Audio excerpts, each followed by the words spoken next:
Chapter 121, Leonard's Hypothesis. After hearing Klein's and Fry's guesses, Leonard tugged on his collar and paced about, saying, "Then we have to investigate everyone in the workhouse who came into contact with Salas, as well as everyone he came across after he went bankrupt and was chased out of the house. It's very troublesome indeed.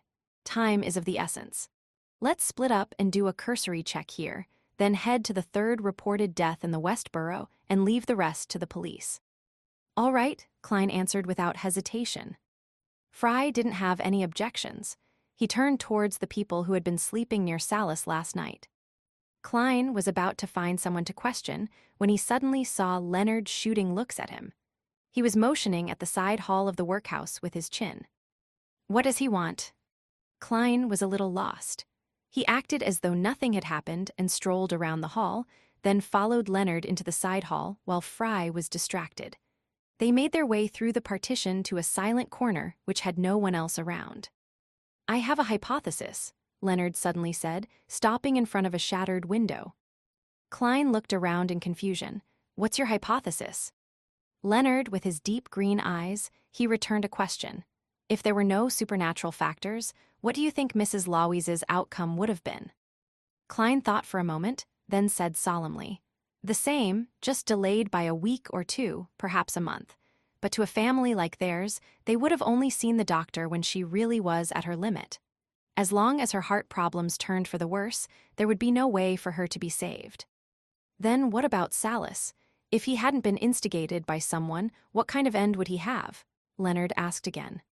Klein pondered and said, "From the description in the information, Salas was already very angry about his bankruptcy and was furious that no one saved him. I think that he would have exacted his vengeance sooner or later, but not at the people at the workhouse. He might have targeted the boss that made him bankrupt or the staff of the bank that seized his house." "What would the result of his revenge be?" Leonard pressed on. Without a doubt, he had already decided to end his life. He would have died no matter what the result of his revenge was. Klein gave an affirmative answer. Leonard nodded and revealed his signature flippant smile. "Then can we conclude that Mrs. Loweys and Salas were both people fated to die soon?" Klein was a knowledgeable keyboard warrior. Upon hearing the question, he immediately had a guess. "You're saying that their deaths were moved forward by some supernatural factors, but why?" "A more accurate description would be, their life force had been shortened by some supernatural factor. It was stolen. And life force is the best material when it comes to summoning evil gods and devils or conducting terrifying curses." Leonard smiled as he corrected Klein's guess. "Summoning evil gods and devils or conducting terrifying curses." Klein looked into Leonard's emerald eyes and said, half in doubt, "You seem to be very sure of this, but for the time being, our investigation sample is only at 2. Leonard laughed cynically. "Klein, there's no need for any pretense between us. I saw you break free from the control of sealed artifact 2049, and I know that you're special. And you should be able to sense that I'm a little different from the average beyonder." His smile disappeared as he looked into Klein's eyes. "I've told you that there are many special people in this world that can always do things others can't, such as you and me. This world has a long history. There are many magical items that people wish to obtain, to control. They wish to become the stars of their own show. There aren't many people like that, but it's impossible that there are only 1 or 2 of them. I don't think that a beyonder with his or her secrets is a bad person or an evil thug. I don't think that we even need to be clear on where their special abilities come from and what they represent. As long as your actions are not endangering me, the Nighthawks, or Tinjin City, then you're still my partner. Similarly, I hope that you'll look at me with the same attitude. Of course, it's best not to speak of this to the higher-ups. Those fogies are old-fashioned and conservative, always thinking that special people like us will definitely lose control, definitely feel the pull and temptation of the evil gods or devils. But I have more secrets than you can ever imagine." Klein thought to himself. He said frankly, "I share the same sentiments as you. I'll only look at your actions and your motives and don't care about how special you are. I will also try not to probe into your secrets." After saying this, he added in his heart, "No, actually I do mind and am very curious, but I'm putting up with it for now." Leonard thinks that he is the star of a show? What kind of encounters did he have, and what kind of magical items does he possess? Leonard unfastened the buttons of his shirt and nodded with a chuckle. I'm glad that we have this understanding. In action novels, this is called the meeting of two protagonists. The wheels of history are set in motion. How shameless. Klein gave a perfunctory smile. He knew that the phrase, wheels of history are set in motion, came from Emperor Roselle. Leonard paced around quickly. His green eyes brightened as he curled the corners of his mouth. All right, I'll be honest. I'm quite confident that the victims of these deaths would have died within the next 3 months, but their deaths have been brought forward to the past 2 weeks by someone, through some means. The other party's motive should be to summon evil gods or devils or conduct a terrifying, large-scale curse. It is easy for the culprit to hide their murders, given that their victims already showed signs that they were going to die soon. This wouldn't attract the attention of the police department or be disrupted by the Nighthawks, mandated punishers, or machinery hivemind during the culprit's preparatory phase. Klein muttered to himself and analyzed the culprit's thought process. Leonard smiled and agreed, that's right. If 3 healthy, normal people were to suddenly drop dead, it would definitely attract attention and bring about an investigation. Then how are we going to find the altar used for the ritual? Regardless of whether the culprit wants to summon an evil god, devil, or conduct a terrible curse, he or she would need a sacrificial altar, a ritual. The harvested life force would also have to be stored in a similar place. Klein chose to believe in Leonard, for he didn't have any other clues and was unable to make any other deductions. It doesn't hurt to try. Leonard laughed and said, Klein, isn't that within your professional domain? Can't you imagine what is happening around an altar like that? Without waiting for Klein to answer, Leonard described, a thick aura of death with the altar at the center. There wouldn't be any living things other than the person conducting the ritual in a 10-meter radius. The surrounding temperature would be at least 5 degrees lower than the average temperature, with a cold wind blowing past it continuously. And the stolen life force of Mrs. Lowies and the rest will remain within the altar, sealed by a wall of spirituality. Having said that, he looked at Klein and teased, I think that you would be able to divine roughly where an altar with the following qualities would be. Klein frowned slightly and replied solemnly, as long as it's within Tingen City. Furthermore, I would need a quiet place where I wouldn't be disturbed. My house, for example. I would also need the personal belongings of Mrs. Lowies and the rest as well. Klein's heart also skipped a beat. He felt that Leonard was a little too knowledgeable in the dark arts. No problem, Leonard laughed. He suddenly stepped past Klein and walked toward the hall, not saying anything more. That man sure has a unique style. Klein cursed in his heart and followed. When Leonard found Fry seriously taking notes, he put on a serious tone and said, I have a hypothesis and was hoping that Klein would give it a try. What hypothesis? Fry asked, appearing cold. I'll tell you if there is a result. I don't want to be laughed at by Rosen and the rest. Leonard gave a whimsical excuse and changed the subject. Fry didn't ask any further. He acted according to the instructions and obtained Salas's and Mrs. Lowies's personal belongings from the nearby police station, then met his partners at Klein's house. Wait in the living room and don't let anybody disturb me. Klein took out his pocket watch and looked at the time. It was about 6 now. Melissa might come back at any time. You can trust us. Leonard put his hands on his hips and paced around the living room. Fry sat silently on the sofa. Does Leonard have ADHD? Klein pouted and went to his room on the 2nd floor. He locked the door and sealed the room with a wall of spirituality. After which, he set up an altar and asked for the help of the goddess, eliminating any disturbances. Then, Klein wrote a divination statement on a piece of paper. The position of the altar. He gave a sweeping statement to prevent himself from missing out on any information. Grabbing the piece of paper and the belongings of the dead, Klein laid down on his bed. He first recalled the scene Leonard described, then silently recited the statement 7 times. He didn't try using the world of fog, firstly, because that weird and mysterious Leonard was downstairs. Who knew if he would notice something weird about the ritual? Secondly, his seer potion was about to be completely digested. It was likely that the aid of the ritual was sufficient for the success of his divination. Klein would only consider finding an opportunity to enter the world of fog if he didn't get a result. After all, the summoning of an evil god or devil was something that could threaten Benson, Melissa, and himself. With the help of cogitation, he quickly entered the dream and saw a hazy, illusory, fragmented scene. Soon after, an image floated before his eyes. It was a 2-story grayish-blue house bathed in a sunset glow. The windows of the first floor were shut tight and the dark curtains had no gaps. However, they expanded and contracted from time to time. The soil around the house was dark brown, but nothing was growing in it. The garden around the house seemed to be covered in shadows, dilapidated and dark.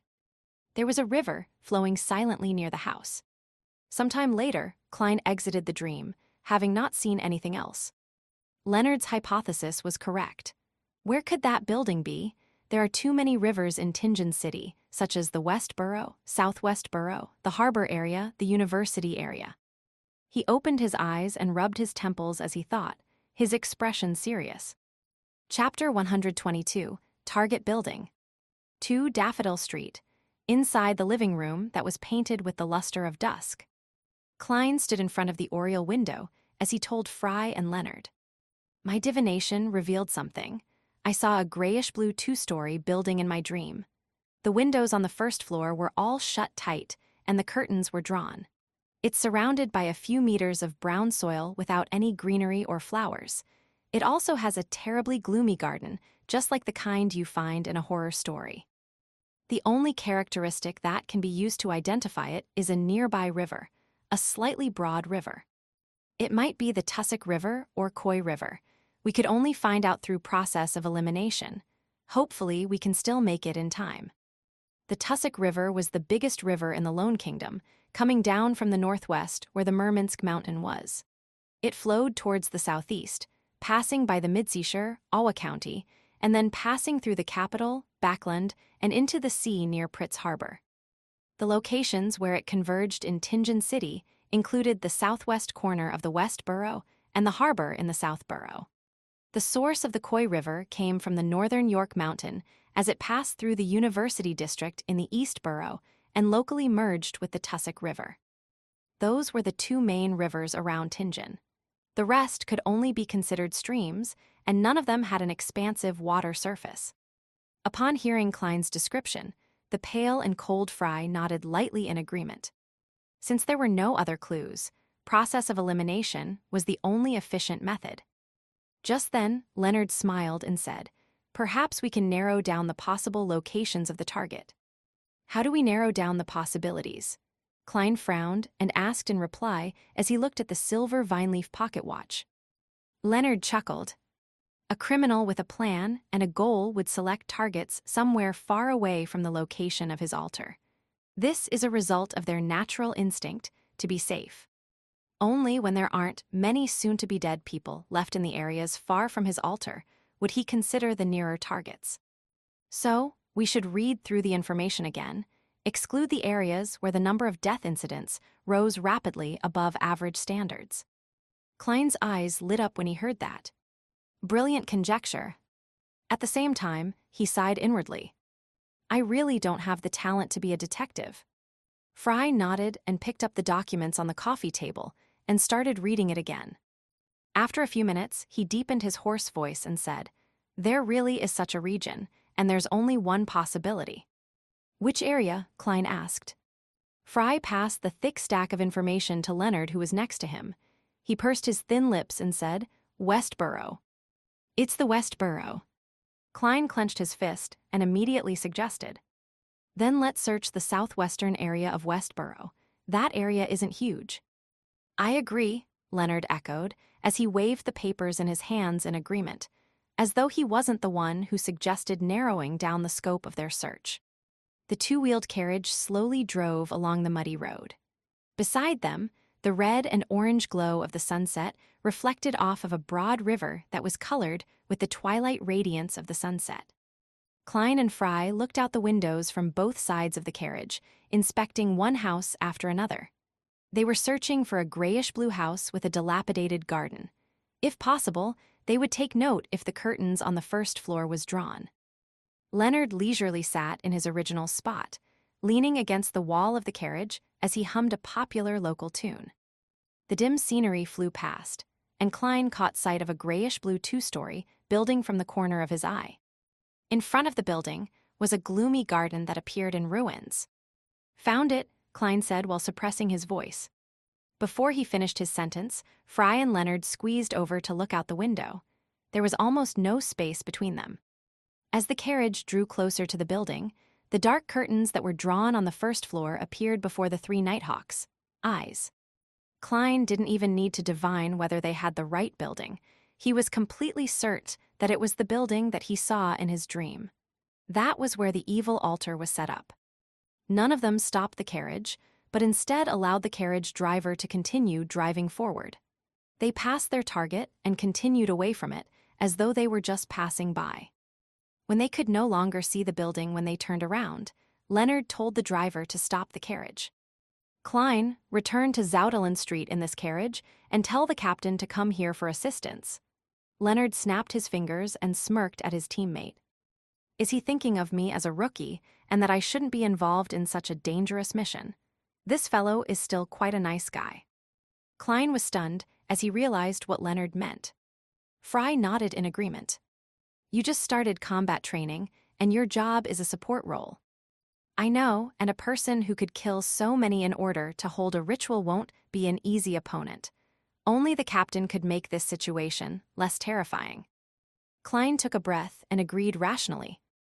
He looked at Leonard, then at Fry before forcing a smile and said, "Be careful."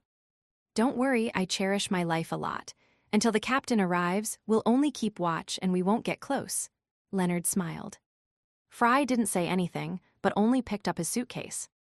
Klein was quiet for a while. He then took out a copper penny and said, "Let me divine once for you." He chanted, "What will happen here will lead to a good outcome." He flipped the coin at the same time his eyes turned dark. Dang! The coin flipped into the air, then landed firmly in Klein's palm. Klein looked and saw it was the king's head.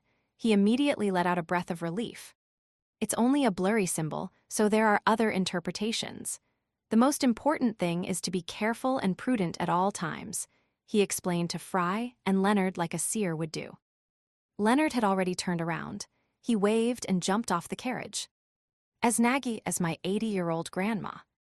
Fry nodded seriously and got off with his suitcase.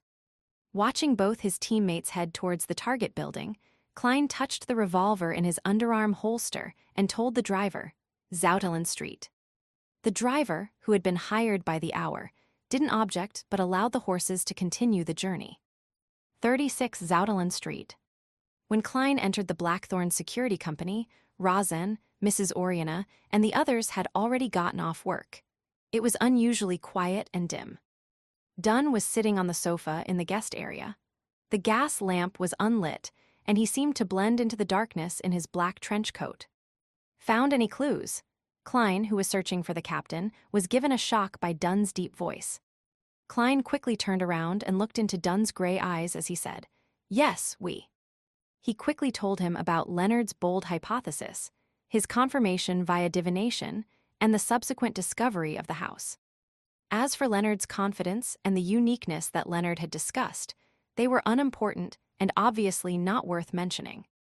Dunn cut in from time to time. When the briefing ended, he abruptly stood up and walked towards the door.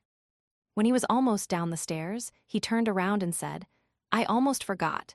You stay here just in case there are any emergencies here." "All right," Klein nodded solemnly. At that very moment, other than Kenley, who was on duty guarding Channy's gate, the other Nighthawks were busy in the field. Dunn Smith ran down a few steps and suddenly stopped. As he put on his hat, he shouted at Klein through the door, "Lock the door and follow me. Heh, we won't need you to join the battle. First, you can get a sense of the atmosphere, and second, we might require the assistance of ritualistic magic during the final search or inspection. Remember, until everything is over, you have to be at least 50 meters away. You cannot get close to the building." Klein was stunned and nodded firmly. "All right." The sun sank beneath the horizon, and the surging Tussock River turned eerie and dark. Dark clouds obscured the crimson moon, making the grayish-blue two-story building look like a monster hidden in the shadows. The garden before the building was extremely quiet. It was as though it didn't have any insects, nor any other forms of life. Klein looked at the scene from a distance, his palms sweating and his body shivering. He felt that there were countless terrifying things, hidden, waiting, and hungry for a bloody feast. He watched Dunn, Leonard, and Fry move carefully towards the target building, blending into the darkness. On the second floor of the grayish-blue building, in the bedroom without any lights, a gentle and sweet young maiden with a round face was seated before her dressing table, looking carefully at her face after the complicated skincare routine she had just completed. There was a silver mirror next to her right hand, its surface coarsely ground, almost unable to reflect a figure. Suddenly, a stream of blood seeped out from the mirror. The expression of the gentle and sweet-looking Trissy suddenly grew grave. She stood up, walked to the window, and looked out in silence. Chapter 123, Beyonder Battle. Vines grew all over the dilapidated garden outside the glass windows. The river flowed softly, reflecting the stars in the sky as warm glows suffused out of the nearby buildings. Everything was silent, as if awaiting the arrival of night.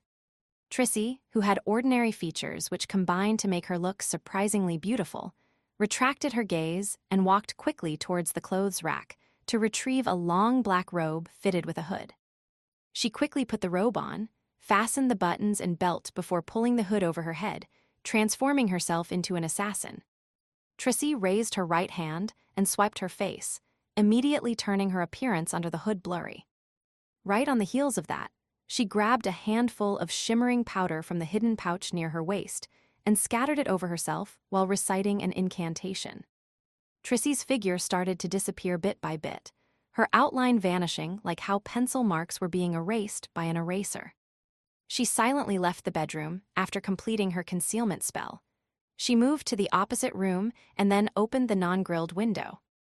With a light leap, Trissy stood on the windowsill and looked over the grassy plains to the back of the building. She looked down at the steel fence that had seemingly fused with the night. There, she saw corpse collector Fry, who was silently making his way over the fence.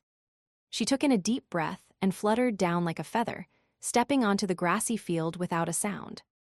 Fry, who was wearing a black trench coat, cautiously surveyed the surroundings with his custom revolver in his hand, seeking out vengeful spirits or evil spirits that might appear.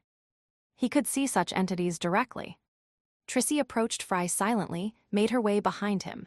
It was unknown when a dagger smeared with black paint appeared in her hand. Poof! She struck quickly, plunging the dagger into Fry's lower back. But at this moment, the scene in front of her shattered, as if everything was an illusion. Trissy realized that she was still standing on the windowsill, still looking over the grassy field and the steel fence. Except this time around, it wasn't only corpse collector Fry who was standing outside the fence. There was also Leonard Mitchell, who was aiming straight at the windowsill, as well as Dunn Smith. The captain of the Nighthawks was hunched over as he pressed down on his glabella, his eyes closed as formless ripples spread outwards from him. Trissy's pupils constricted. She understood that everything that had happened was just a dream. She had fallen asleep unknowingly. Bangs, bangs, bang. Leonard and Fry fired 3 shots, accurately hitting the invisible target who was still waking up from her reverie. Cracked. Trissy's figure started to appear, first cracking, then completely shattering into fragments of a rough silver mirror. Inside the building, Trissy, who had used a substitution spell, turned around to escape. She followed the corridor and the steps, sprinting all the way to the first floor. Whoosh! A cold, sinister wind blew across the first floor, one that could freeze a person. Formless, transparent figures were numbly pacing around every corner of the building in a daze. Trissy, who had lost her concealment, felt her temperature drop every time she passed through the spirits. She could no longer control her shivers when she finally reached the sacrificial altar. The altar was a round table, with a figurine of a deity carved out of bone placed in the center. This figurine was about the size of a grown man's head, with only a mere indication of her eyes, but the figure was that of a beautiful woman. Her hair extended from her head to her heels, each strand clear and thick, as if they were poisonous snakes or tentacles. There was only one eye situated at the tip of every strand of hair, some closed, others open. There were many puppets strewn around the figurine. The craftsmanship of the puppets was crude. Names and relevant information were written on the puppets, for example, Joyce Mayer. There were 3 candles on the table, flickering with a yellowish-green flame despite the cold, sinister winds. Trissy bowed at the deity's figurine and quickly recited her incantations. She then pushed away the puppets and extinguished the flames of the candles before picking the figurine up. Whoosh! The winds howled fiercely as they shook the closed windows violently. Clank-creak. Shards of glass flew around in all directions. Fry, who had just made his way to the other side of the building, didn't dare to barge into the sacrificial altar recklessly. He shivered, feeling his blood turn cold and frosty. It was making his actions visibly slower. Suddenly, he felt tightness around his heels, as though they had been grabbed by something invisible. An accentuated sense of coldness spread upwards from the point of contact. A sequence 9 beyonder would have turned completely numb by now. But as a corpse collector, Fry was no stranger to such situations. He turned his revolver to the side of his heels and pulled the trigger. It was as if he could see who the enemy was and exactly where it was. Bang! A silver demon-hunting bullet pierced the air, causing a shrill howl in response. The formless figure dissipated, and Fry regained his ability to move. Elsewhere, Dunn Smith, who wanted to reach the 2nd floor by avoiding a frontal assault on the altar, was similarly affected by the cold winds. His body froze as he stopped right outside a shattered window. Whoosh! The curtains behind the window lifted suddenly and engulfed Dunn, as if a monster had just opened its mouth to devour its prey. The curtain wrapped around Dunn's head, seeming to have been imbued with life. Dunn's facial features began to press through the constricting cloth. Dunn, who was about to be suffocated, stomped down with both feet. He straightened his knees and twisted his waist, loosening the curtain's grip with raw strength alone. He grabbed a corner of the curtain around his head with his left hand and yanked it away before tossing it toward the ground. Bang! He fired a shot at the other half of the curtain behind the window, stopping it from attempting another assault on him. The curtain stopped immediately as a dark red liquid oozed out from it. Whoosh! On the field, Leonard Mitchell was reciting his poems and was also hit by the cold, sinister winds infused with the intense sensation of death. His teeth chattered, making it hard for him to enunciate his poems. The messy weeds in the garden suddenly extended, wrapping themselves around his heels. A black shadow hurled itself at him along with the violent winds. Leonard, whose body had become rigid, failed to fire in time. He could only pull back his shoulder and raise his arm. Thud! The black shadow smashed into his forearm, the thorns on its body piercing his skin. It was a pretty, bright red flower, its origins unknown. In pain, Leonard tossed aside the flower dyed with his blood. Bang! He fired a shot at the spreading vines, causing dark red liquid to ooze out. Tab, tab, tab. Leonard quickened his pace and charged towards the shattered window on the 1st floor, where the altar was situated behind. The vines retracted abruptly from where he had previously stood, as if hiding from something invisible. Trissy took advantage of the chaos created by destroying the altar and a suspension-style ritual to conceal herself once again. She managed to fool the spirit visions of the Nighthawks and escape the pincer attack before making her way to a spot behind the 3 Nighthawks. She extended her right hand, immediately causing a cold wind to blow. It carried the flower dyed with Leonard's blood right into her palm. Trissy did not stop. With the flower in hand, she nimbly made her way over the steel fence and escaped in the direction of the Tussock River. Leonard, who had just entered the 1st level, turned his head abruptly, as though he was listening to something. His expression changed. He frantically pulled up his sleeve and looked at the wound caused by the flower. With his constitution, the wound had already stopped bleeding. There was only some red swelling that remained. Leonard's expression became grim. He pinched his left index finger and pulled his fingernail straight out. His face contorted in pain, but he did not pause. As he recited something silently, he sliced open the coagulated wound with the fingernail. When the fingernail was dyed with his dark red blood, he pulled out a few strands of hair from his scalp and wrapped the fingernail with his hair. Beside the tussock river, Trissy slowed down. She shot her gaze toward the flower in her hand. She was chanting something as a ball of black, illusory fire suddenly appeared in her palm. The flames enveloped the flower, burning it to ashes. After completing this, Trissy jumped into the river and submerged herself. At the same time, Leonard tossed the blood-stained fingernail wrapped in his hair to the corner. He saw it burn and release a foul stench. The fingernail and hair disappeared quickly, leaving only some dust behind. Leonard heaved a sigh of relief. He entered the first level through the window and said to Dunn and Fry, who were destroying the altar, "The target has escaped. But it's all right, our primary objective was to stop the ritual." Dunn sighed and looked at the puppets on the table. She was very cautious and very powerful. She sensed us approaching her ahead of time, otherwise. She should be, at the very least, a sequence 7 beyonder. Give Klein the signal, ask him to come over.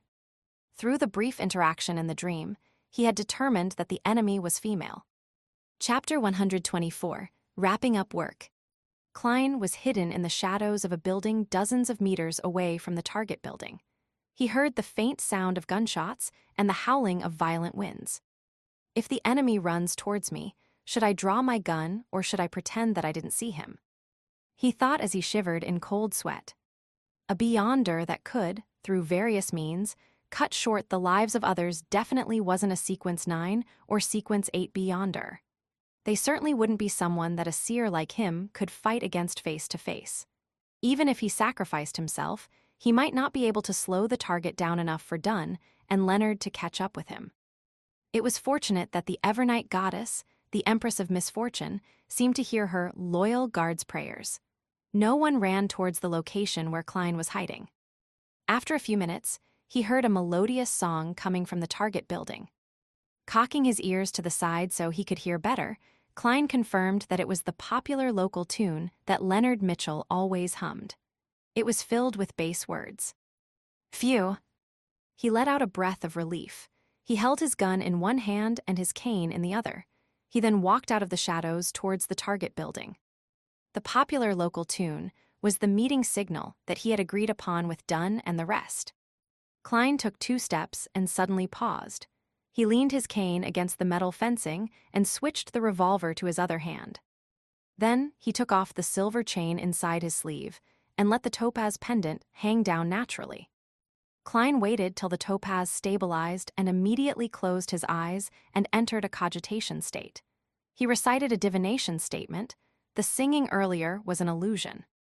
The singing earlier was an illusion. After repeating 7 times, he opened his eyes and saw the pendant spinning counterclockwise. It's not an illusion. Klein put away his pendulum, grabbed his cane, and quickly got close to the arch-shaped metal gate leading to the target building. He then passed the black cane to his right hand and held it with the revolver. He extended his hands to touch the fence, intending to push it open, but he suddenly felt a piercing chill. It was as though someone had poured a bucket of ice down his neck without warning. Klein hissed and jerked his hands back, his teeth clenched. It's just like winter here. Under the dim starlight and distant street lamp, he looked through the garden behind the metal fencing. He saw the withered branches, fallen flowers, and leaves covered with white frost on the brown soil. Amazing. Klein marveled in his head. He bent his fingers and tapped his glabella to activate his spirit vision. He returned his silver-inlaid cane to his left hand and pushed it against the fence to open the closed gate. The gate squeaked, and he passed through it sideways. He stepped onto the stone path that led directly to the grayish-blue building. On both sides of the path were twisted plants that seemed to resemble ghouls in the dark. The scene reminded Klein of various horror stories and paranormal films. He subconsciously slowed down his breathing and walked faster. However, after just a few more steps, someone suddenly patted his left shoulder. Badumps, badump. Klein's heart skipped, then started thumping rapidly. He raised his right hand, aimed his revolver, and slowly turned around to look. In the dim light, he saw a flimsy branch that had nearly fallen off. This is what we call scaring ourselves. Klein twitched the corner of his lips, waved the cane, and knocked the branch off. He continued moving forward as faint sobs sounded in his ears. Blurry, translucent shadows appeared before his eyes. These shadows had swarmed over after feeling the breaths of a living person and the warmth of flesh and blood. Klein jumped in fright and immediately ran into the door of the grayish-blue building. This is what the captain meant by getting a sense of the atmosphere. It's much scarier than the last time I helped Sir Deweyville. The resentment of that aggrieved spirit is more rigid than the shadows. She hadn't taken the initiative to attack back then. He thought as he walked towards the altar in the middle of the living room. It was a round table full of crudely made puppets. 3 unlit candles stood amidst the puppets. Dunn Smith stood right before the altar with his back to Klein. He took one puppet after another and looked at them. Corpse collector Fry looked at the floating shadows and extended his hand in an attempt to comfort them, but all his hand did was pass through them helplessly. The shadows didn't attack him, seemingly recognizing him as one of their own. When Leonard Mitchell noticed Klein's arrival, he changed his tone, turning his voice softer but charming. Calm as the morn without a sound. Calm as to suit a calmer grief. And only throw the faded leaf. The chestnut pattering to the ground. In the soothing recitation of the poem, Klein seemed to see a clear lake reflecting the moonlight and a crimson moon hanging quietly, high in the sky.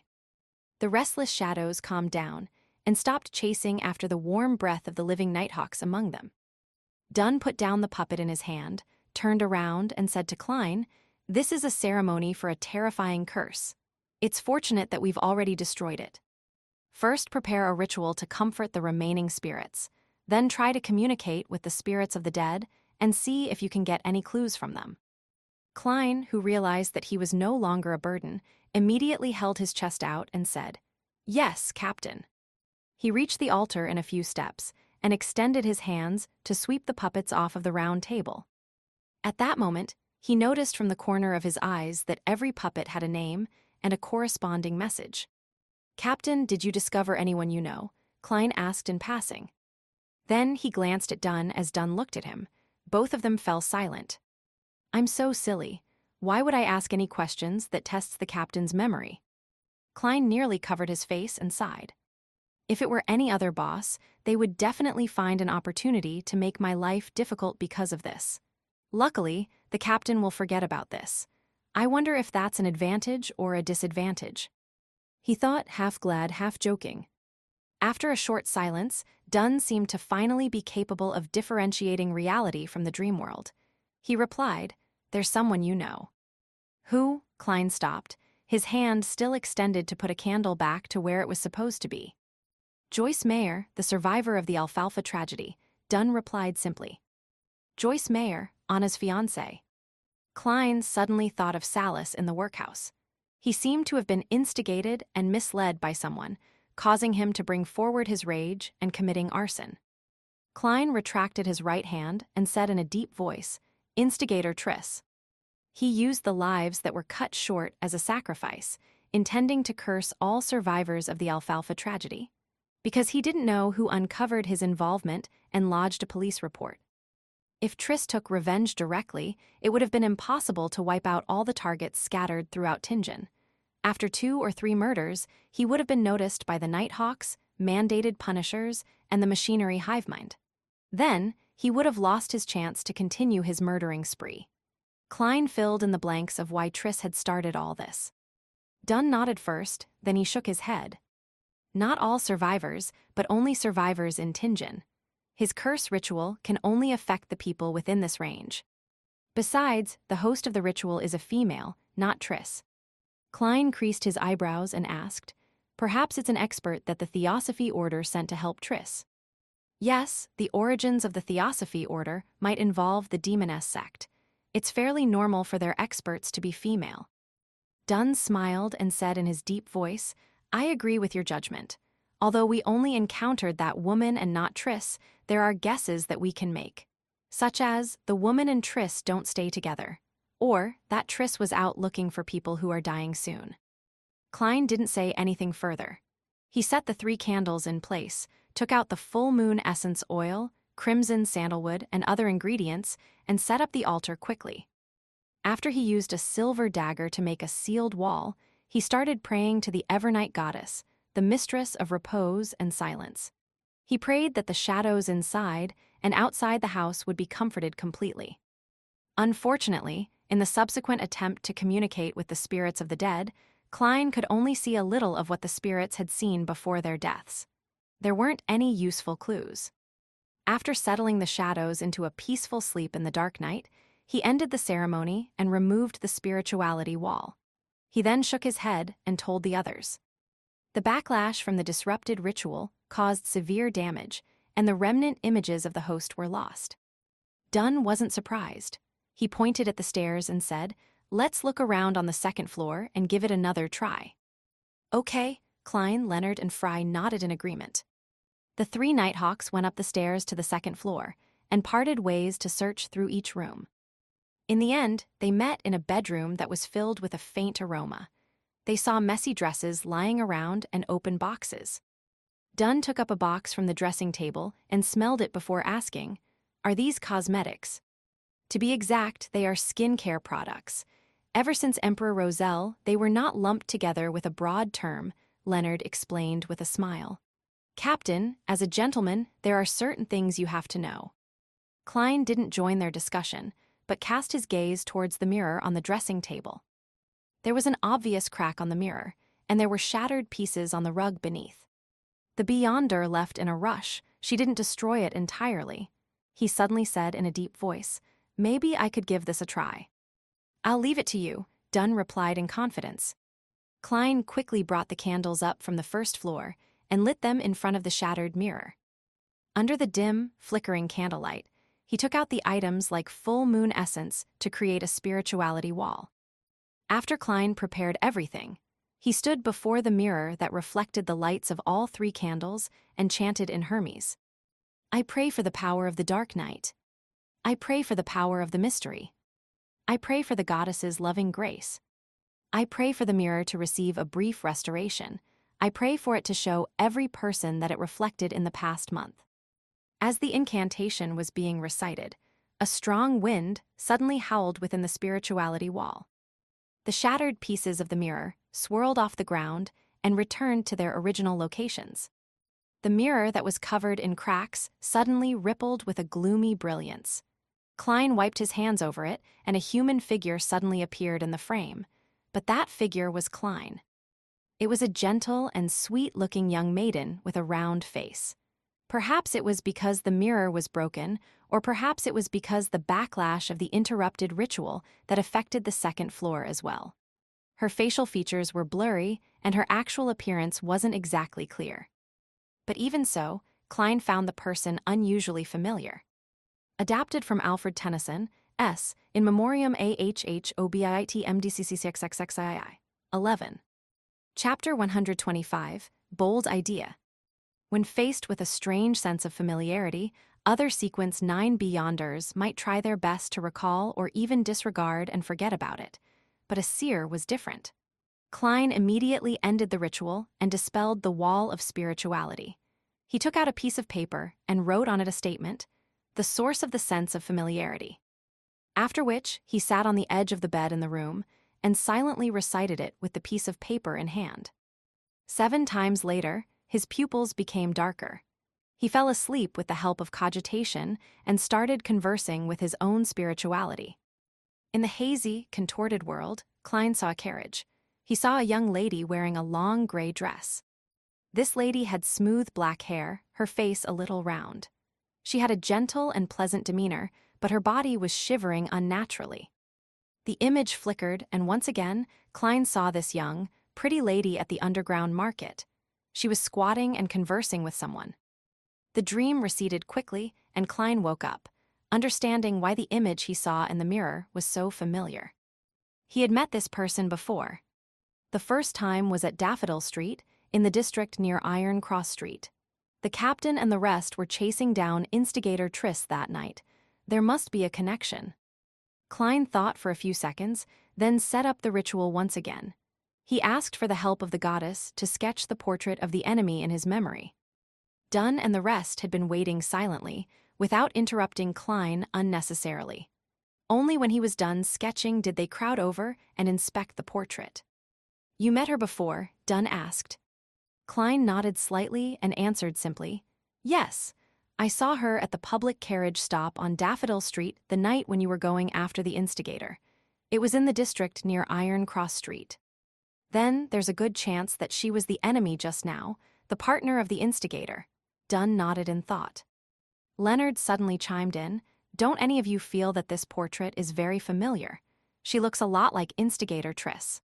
Klein froze, immediately casting his gaze at the portrait again and studying it carefully. "Yeah, they look very similar indeed. Round face, narrow eyes, gentle demeanor." The more he looked at the portrait, the more he felt that what Leonard said made sense. The biggest difference was that instigator Triss had ordinary features while the young lady could be considered pretty. Klein raised his head and looked at Leonard, noticing that he was signaling something to him by raising his brows. "What does he mean?" Klein was confused. Dunn Smith guessed she could be the instigator's sister. Maybe like her brother she joined the Theosophy Order or the Demoness sect. Leonard sighed after he realized how bad Klein was at reading his mind. He said in a serious tone, "I have a bold idea." "What idea?" Dunn asked. Leonard described succinctly, "I think that this person is instigator Triss." "What?" Fry exclaimed in shock. Dunn creased his brows and said, "What you mean is that instigator Triss is actually female, or a male who's pretending to be a female?" "No, from the dream, I can confirm that she's female." Klein had been exposed to many creative and ridiculous plots after all. He took another look at the portrait and immediately had another guess. Could it be that instigator Triss became a female? That could explain many things. For example, why would the trail leading to Triss suddenly sever? Why couldn't they find any traces, even with divination? Perhaps because there was a fundamental change to their target. The only question was how he could change into a woman in such a short span of time, and it appeared to be rather simple. He had pretty decent looks after his transformation even. I mean, to be honest, she's pretty attractive. Klein thought, distracted. Leonard nodded in relief.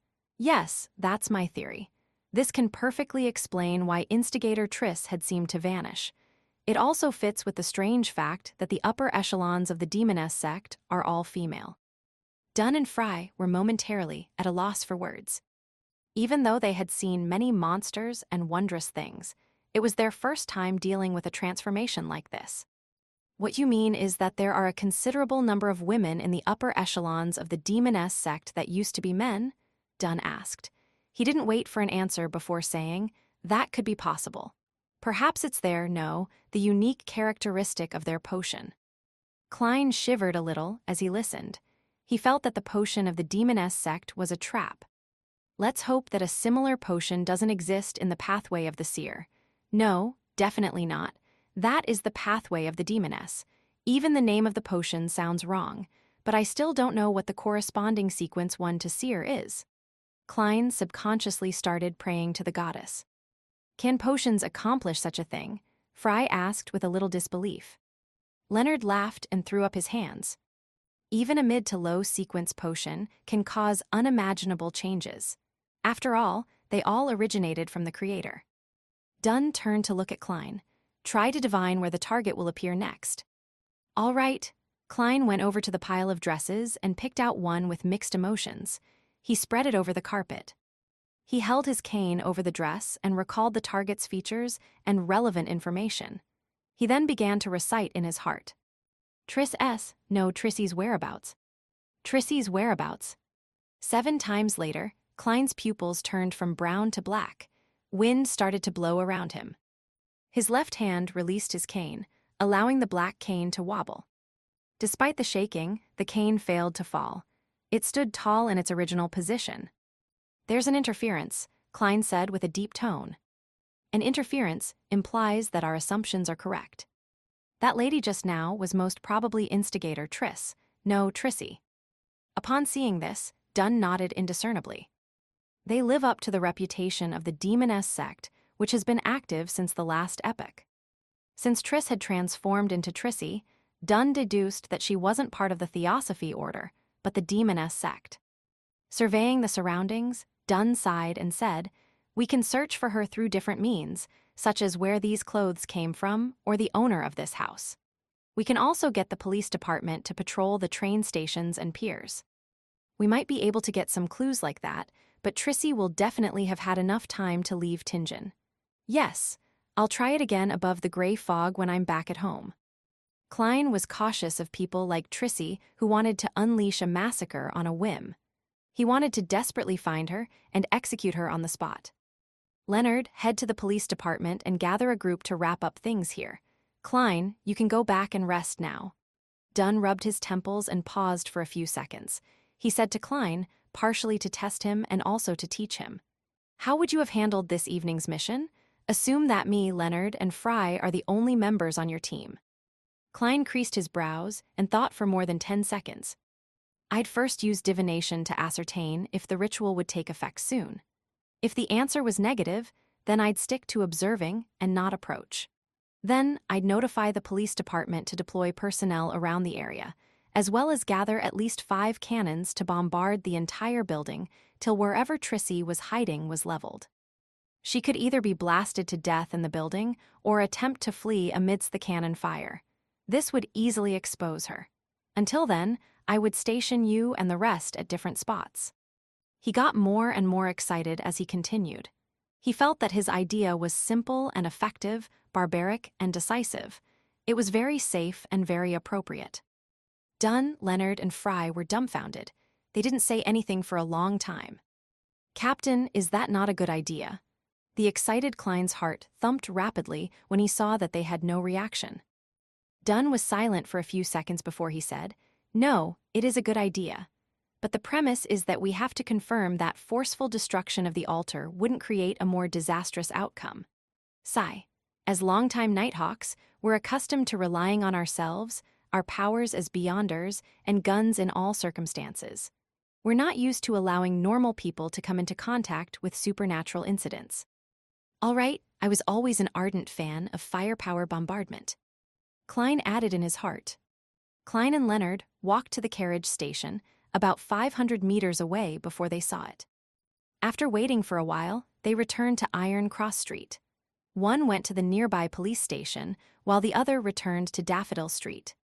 When Klein arrived at his front door, he adjusted his clothes and made sure that everything was all right before fishing out his keys and opening the door.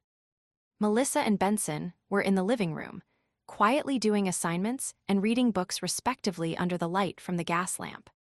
Benson must be tired after toiling at work the entire day, yet he perseveres in his studies after he comes home. What a determined man. "I can't do that. All I can think about now is lying down." Klein glanced at his brother and smiled, giving a silent greeting by raising his hand. Benson smiled and said, "I now understand the price behind a handsome salary." "There's a price for everything in this world. There's something we must give before we can gain anything in return," Klein said, leaving his cane on the rack next to the door.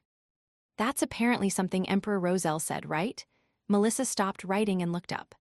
The Tingen Technical School was different from universities and public schools. There was only 2 weeks for summer break, from late July to early August. Their lessons resumed the moment the hottest days were over. "Is that so? I don't remember," Klein replied, his expression a little rigid. He took off his hat and headed upstairs. He intended to divine Trissy's whereabouts as soon as possible. Suddenly, he heard his stomach rumble. He felt intense hunger pangs. "Oh right, I haven't had dinner. But the note I left said that the security company would provide food and asked them not to leave any food for me. Seriously, Captain, you actually forgot about it." Klein's expression changed several times as he intended to pretend that he was full. At that moment, Melissa turned and looked at him. She pointed to the kitchen and said, "We left a small piece of lamb chop and a bowl of thick vegetable soup for you. There are a few sticks of bread left too." After saying this, she buried her head back into her work and muttered to herself, "I felt that meals provided by work wouldn't be too good, probably making people lose their appetite." Chapter 126, Divination Isn't All-Powerful. "Sis, you worry too much. No, you're just so meticulous." Klein was suddenly energized. He smiled and said, Melissa, your concern is very reasonable. It's true that I'm actually a little hungry. Yeah, let me change and take a shower. Although his mouth was already watering, it was even more important to confirm instigator Trissy's whereabouts. No one knew what insane measures that bastard would take in order to exact revenge on society. Okay, Melissa didn't lift her head but continued her revision. Tab, tab, tab. Klein ran to the second floor and entered his bedroom. He locked the door, took off his jacket and underarm holster. Then, he took out a simple silver knife from the drawer. After sealing his room with a spirituality wall, he took a breath, steadied his emotions, and walked 4 steps counterclockwise. After the usual incantation, Klein appeared once again in the lofty palace above the gray fog. He was getting used to the mad ravings that he heard during the transportation process. Having completed a few rituals that day, he massaged his temples as he was slightly tired. He willed a piece of brown goatskin to appear on the long bronze table. Klein thought seriously, then wrote down the divination statement, Trissy's whereabouts. He wasn't sure if the name was written correctly, but he could use the girl's appearance and other detailed information as a guide as well. He held the goatskin and leaned back into the chair. He recalled the things related to Trissy in his head, then recited the divination statement 7 times. He emptied his mind, closed his eyes, and entered a dream state with the aid of cogitation. In the illusory scene amidst the fog, he saw a steam engine that spurted dense smoke and sparks. He also saw the rows of leather seats in a clean train carriage. The gentle and sweet-looking Trissy, with her round face and long eyes, sat near a window. There was a checkered fishnet hat on the table before her. Klein made repeated attempts to confirm the train number, but he failed to discern it. Soon, he couldn't stand the pressure and left his dream. The long bronze table and illusory crimson stars appeared before his eyes again. I could only confirm that Trissy took the steam locomotive and left Tingen. There weren't any more clues. Sigh, it seems like this mysterious space only helps me eliminate interferences, but it doesn't do much to enhance the standard of my divinations. Klein wrapped the edge of the table and thought about his next step. Through the divination, he could be entirely certain that the target had once been instigator Triss. The new Trissy, however, was already fleeing Tingen. Given the circumstances, he didn't think his new divination would help Dunn. Klein quickly made a decision. Captain already said that he would send a telegram to Backland, Enmat Harbor, and other main stops along the railway, so the Trissy will be placed on the wanted list throughout the country. I won't report the divination result then, in case it would draw suspicion towards me. Klein quickly made up his mind, because regardless of his warning, Dunn was already using the most appropriate measures to follow up on the matter. Since he couldn't see the train number in the dream divination, using the spirit pendulum and other methods would be equally ineffective, even if he attempted to do so by process of elimination. It was just like the situation with the red chimney. At that moment, he felt mentally drained, so he didn't stay above the gray fog any longer, but enveloped himself with his spirituality and simulated the feeling of falling. When he returned to his room, his mind was filled with the thought of tasty, glistening mud. I must add some fennel, praise the lady. Klein swallowed his saliva, swiftly removed the spirituality wall, and opened his door. The next morning at 20 minutes to 9, he entered the Blackthorn Security Company with his cane in hand. Good morning, Klein. I have good news. Rosin waved her hands excitedly from behind the reception desk. Klein's eyes lit up as he asked, We caught Trissy. Trissy, who is she? The green-dressed Rosin looked lost. You probably don't know her. What's the good news? Klein redirected the topic. Rosin replied with a glowing smile, The captain's request has been approved. The police department is going to transfer 2 police staff members who have come across supernatural incidents to be clerks here. I finally don't need to frequently stay up all night. Praise the lady. That's great news, Klein echoed sincerely. After exchanging a few more pleasantries with Rosin, he went through the partition and went underground. He planned to continue with his mysticism lessons. When he passed the captain's office and the Nighthawks' recreation room, he popped his head in and looked around. He saw that Dunn, Leonard, and the rest were still there. It meant that the search and elimination investigation the night before had failed to return anything worthwhile. The rest would be handed over to the police department so that they could take care of the tedious follow-up tasks. At first, Klein wanted to chat with the captain to get an update on the situation, but he saw that captain was busy typing telegrams, so he decided not to disturb him. He could ask the captain again at lunch. He went underground by following the stairs and saw the two classic gas lamps in their metal racks. He saw the ever-quiet corridor, which was lit up by the light behind the glass. He breathed in the cold but refreshing breeze, took a few steps, and suddenly stopped.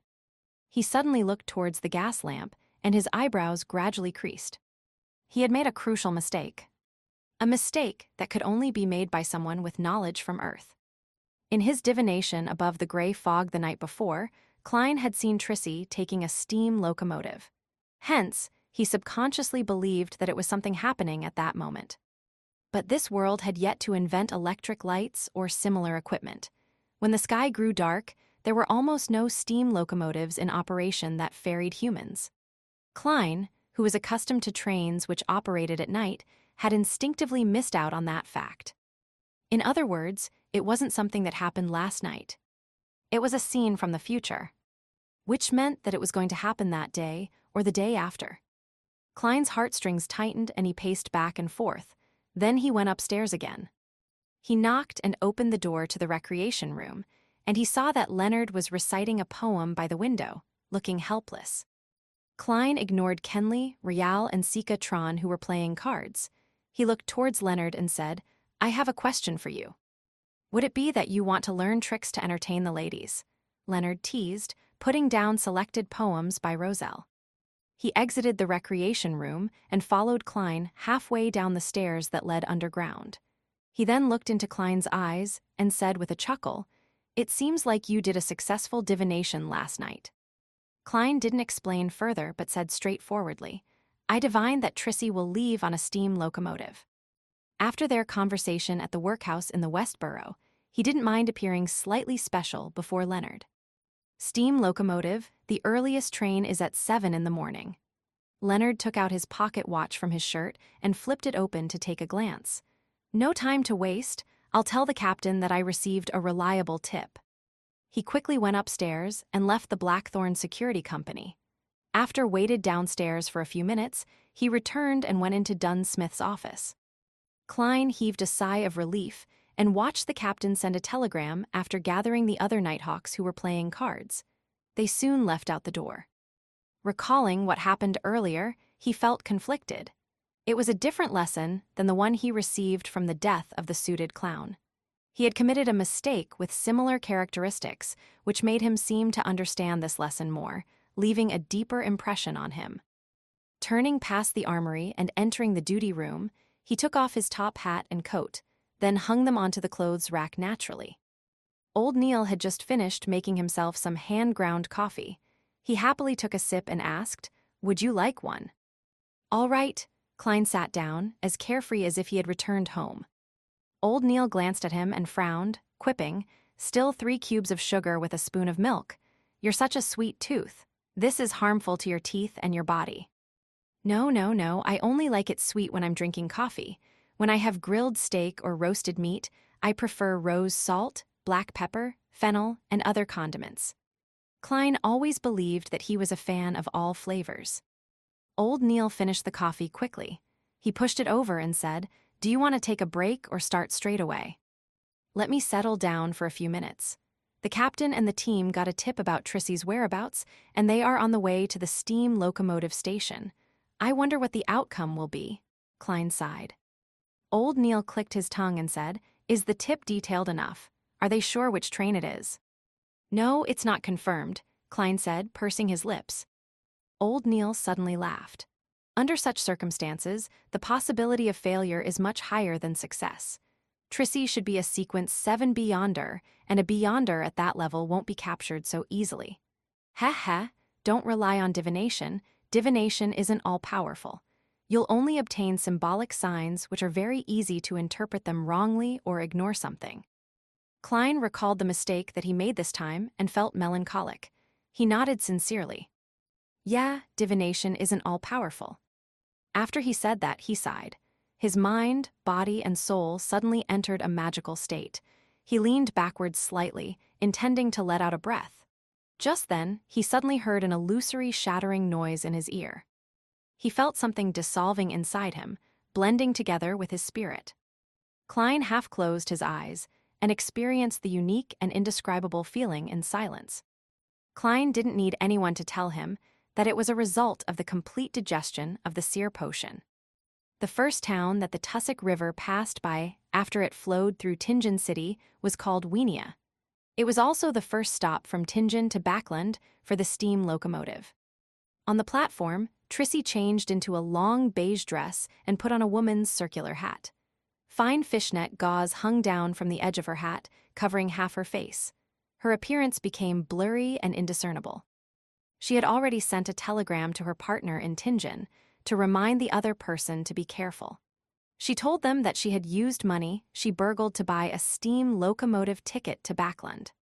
The reason Trissy didn't get on the train from Tingen, but went downstream to Weenia, was because she still had her instinct and rich experience as an assassin.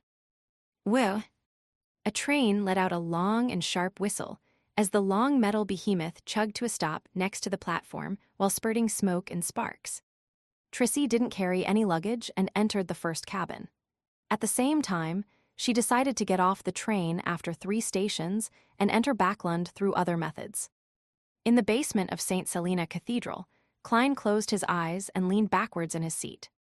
He took in the complete digestion of the potion, and he faintly saw one illusory star after another. Those stars seemed to share a baffling connection with him, and they seemed to want to lump together and fuse as one. After the indescribable feeling of hunger and thirst receded, Klein returned to normal and stopped having any additional experiences. But my mind feels a lot more relaxed and pure. He opened his eyes and thought. At that moment, he knew that he had become a real, complete seer. Chapter 127, Laying the Foundations. The light of the gas lamp glowed through the glass, illuminating the guard room. Old Neil finished flipping through his newspaper, took a sip of coffee, and looked at Klein. How do you feel now? Have you calmed down? Or do you need a glass of wine, or an advance on your salary, or a day off? Klein, who had completely digested the seer potion, was attempting to change his switch that activated his spirit vision with cogitation. He didn't want it to be too obvious. The present him no longer needed to rely on a physical motion to activate his spirit vision. Therefore, he could use a more concealed approach to achieve his goal. For example, stroking the joints of his middle finger with his thumb in quick succession, or clicking twice with his left molar. Klein considered the situations in which he needed to use his spirit vision while holding a revolver in one hand and a cane in the other. Finally, he settled on clicking his molar. His left molar would be used to activate the spirit vision, and his right molar to deactivate it. After repeatedly suggesting to himself, he completed the change. He then opened his eyes and smiled. I was merely too concerned about the captain's operation. I don't need to calm myself down. At the same time, he clicked his left molar twice and attempted to activate his spirit vision. He wanted to familiarize himself with this method as quickly as possible. Cough, cough, cough. Old Neil started coughing violently. He coughed till his face turned red like a cooked lobster. What happened? Klein froze before asking in concern. He scanned Old Neil's aura seriously, only to notice that the colors representing his health were still normal, only a little dull due to his age. Old Neil coughed for nearly 20 seconds before earning respite. He felt for his cup of coffee and slowly took a sip. Everyone makes mistakes, ahem. I choked on my drink just now. Shall we begin our mysticism lessons for today? All right, Klein silently clicked his right molars twice. Klein was elated, yet frustrated that he had completely digested the seer potion a week or 2 ahead of his prediction. He was naturally glad that he was freed from the risk of losing control and would advance soon, obtaining even more beyonder powers. That was something anyone would be happy and excited about, but he was also frustrated, as it disrupted his plans and schedules. Considering the fact that he still had to stay with the Tingen Nighthawks for some time, Klein thought that secretly advancing to clown wasn't the wisest choice. If he did so, he would be constantly worried about being exposed, and he would be unable to use his abilities when there were missions, making it even more dangerous for himself. He planned to learn from spirit medium Dolly and submit an application to the higher-ups. He would use his contributions to obtain the recipe and extraordinary ingredients before officially advancing into a sequence 8 Nighthawk. But there was a difference between grasping a potion in a month and in a year. Klein could bear the scrutiny of the Holy Cathedral and become a talent for nurturing, but he didn't want the higher-ups to suspect him. He needed to find a convincing reason to explain his circumstances. He had planned to use the time before the seer potion was completely digested to lay some foundations with the captain. For example, he would mention that he felt his spirituality become more active whenever he went to the divination club, or pretend to casually describe the laws of a seer that he had derived from helping other people divine their fortunes. He could also mention that he didn't hear any voices that he shouldn't be hearing or see things that are not for his eyes. This way, the higher-ups of the Nighthawks would think that he had unintentionally learned something from Dolly when completing his mission, and had done a more thorough job than her. This would make the higher-ups focus more on summarizing the laws and discovering the acting method, reducing the suspicion placed on Klein. That way, I could even help the captain and the rest learn about the acting method. Klein added in his heart. He felt that Dunn Smith was a good captain. He had no glaring flaws other than his poor memory. Thus, he wanted to reduce the risk of Dunn losing control and make him more powerful. Of course, Klein could also choose to apply after a year to avoid any risks. But the continuous coincidences and the red chimney he saw in his dream divination gave him no choice but to improve his abilities as soon as possible. I'll lay the foundation with the captain 3 or 4 times over the next 2 weeks before formally submitting my request. At the same time, I can head over to the underground market to see if there are any of the necessary extraordinary ingredients. They will probably be very expensive. Klein quickly made a decision and focused his attention once again on the mysticism lessons. Time passed quickly as lunchtime slowly approached. Old Neil finished his coffee and cleared the stuff on the table as he laughed. Your mysticism lessons will come to an end soon. From the test just now, it would seem that you can create charms for yourself now. That's my plan for the next few days. Klein heaved a satisfied sigh. Charms were different from the protective amulets he had given Benson and Melissa. They needed to be carved with the help of ritualistic magic, and they had certain unique abilities that could be used in battle. But a low-grade charm couldn't do everything. The spirituality it contained would decrease over time and had to be renewed once every 2 weeks. Also, he needed to activate them with specific incantations. It was impossible to use them at will. Furthermore, the charms wielded by the Nighthawks were still limited to the domains of the Evernight goddess. Klein could only make 3 different kinds of charms for the time being. The first was the slumber charm, and its effect was similar to Dunn Smith's and Leonard Mitchell's ability to put someone to sleep with their singing. The second was the requiem charm, which was able to soothe ghosts, souls, zombies, and the like. It could also deal with vengeful and evil spirits to a certain extent. The last was the dream charm. Its abilities allowed the wielder to enter the dream of someone else. These abilities were similar to the abilities of the Midnight Poet and Nightmare from the Sleepless sequence, so Dunn and Leonard had no use for these charms. Corpse Collector Fry, Sleepless Rial, and Kenley would bring 1 or 2 along with them, but they hadn't needed them in a long time. They frequently brought their charms back to Old Neil so he could recharge them. Old Neil glanced at Klein and smiled. I remember you saying that you practiced a lot this month and have run out of materials. Are you going to the underground market? Klein was taken aback at first before he nodded with a pained heart. Yes. He clearly knew the prices of the ingredients. He could only hope that he succeeded in making the charms on his first try instead of wasting materials.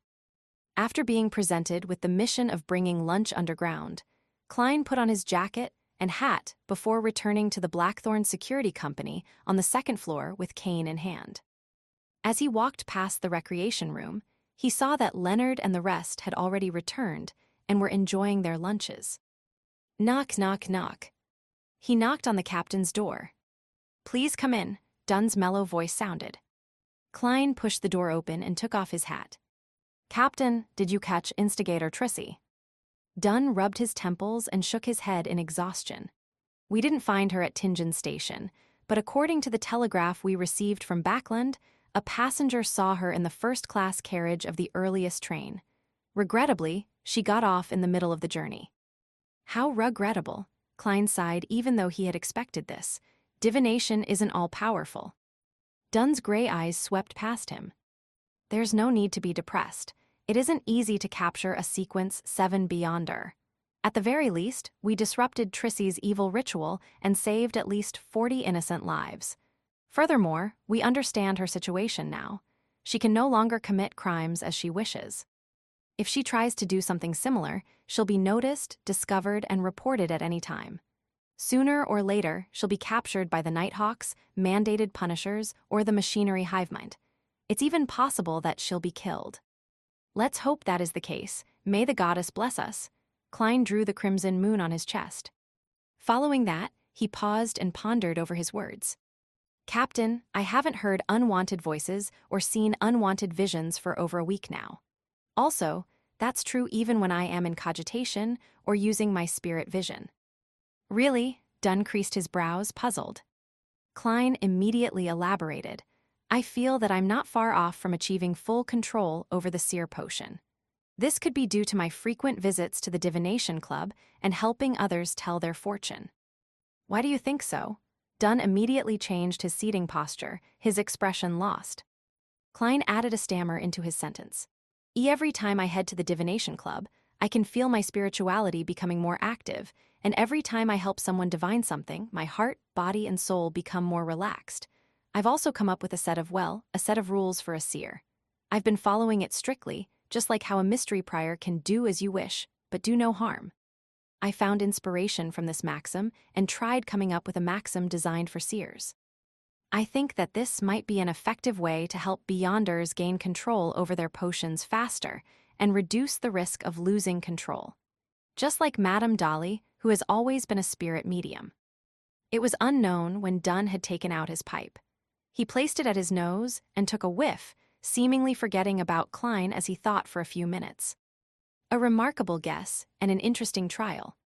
Klein had only wanted to briefly mention it this time around to set up an underlying reason, so he did not say anything further. He switched to a half-joking tone and said, "Perhaps I'll be the fastest Nighthawk in history to gain control of a Sequence 9 potion." "May the goddess watch over you," Dunn blessed him, not taking him seriously. He then slipped into deep thought once again. Witnessing this, Klein turned around and said his goodbyes before leaving the captain's office. He was closing the door to the room when he suddenly thought of another difficult question. How in the world was he going to act as a clown? Must I join a circus? There are no fixed circuses in Tingen, they're all roaming ones. Klein's expression became a little bitter. Being a seer was still a rather respectable occupation. Klein would still be able to hold his head up high even if he was spotted by someone he knew. But if he became a clown, there was no way his reputation would hold. Perhaps there are other ways of acting as a clown. There were no circuses or clowns when the blasphemy slate was revealed to the world. Forget it, I won't have the chance to advance for another 2 or 3 weeks, so there's no need to deliberate over this for now. Klein avoided the question and headed to the reception area.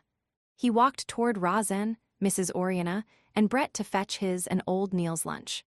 Chapter 128, The Impoverished Fool. After eating lunch, Klein only rested for half an hour before he rushed to the shooting club to practice with his revolver. He didn't dare to relax, not one bit. After practicing his shooting skills day after day and expending more than 1,000 bullets, he was finally shooting well enough to earn Dunn Smith's basic approval. He was pretty good at fixed target shooting. After practicing for a while, he put away his revolver and took the public carriage to a stop close to the house of his combat teacher, Gawain. Then, he walked for 10 minutes before arriving at the door. He changed into his night training suit that had been left to dry in the sun. After running, skipping rope, lifting weights, squatting, and other exercises, not to mention footwork and punching training, he was covered in sweat and felt exhausted. "Take a break for 15 minutes. Gawain's blonde white hair and deep facial lines made him look hard and stern. He took out his pocket watch and flipped it open to glance at the time. Since they first began training, he had ultimately maintained his silence. He only spoke to Klein when there was a need to switch training methods or to correct one of Klein's mistakes whenever one arose. Klein panted for air, but he didn't dare to rest straight away. He paced back and forth slowly. The most direct feedback of his combat training was that he was much tanner. His skin had turned bronze under the sun. Gawain put away his pocket watch and stood next to the crude training field behind his house. He crossed his arms as he watched Klein cool down. He was as quiet as a marble statue. "Teacher, besides fighting with fists, would you teach me how to use a straight sword, broadsword, rapier, and spear?" Klein asked proactively. He was in a good mood, as he had just digested the seer potion. He had seen weapons like the straight sword and rapier in Gawain's collection room before. There was also chest armor and full body armor. He knew that Gawain wasn't only good at fighting hand-to-hand. Bathed in sunlight, Gawain swept his gaze at Klein. He lowered his voice and replied, "It's useless for you to learn any of those. Those weapons have all fallen behind the times, and their only place is in museums or the private collections of collectors." He fell silent for a few seconds before adding with a voice that had experienced the vicissitudes of life, "They have been eliminated. You should focus on guns. Even combat is merely supplementary." Klein looked at his listless teacher and chuckled as he spoke. "I don't think so. Every minister, every member of parliament, every general, every one of them thinks so," Gawain said, clenching his teeth. Klein stopped and acted like he was a true keyboard warrior.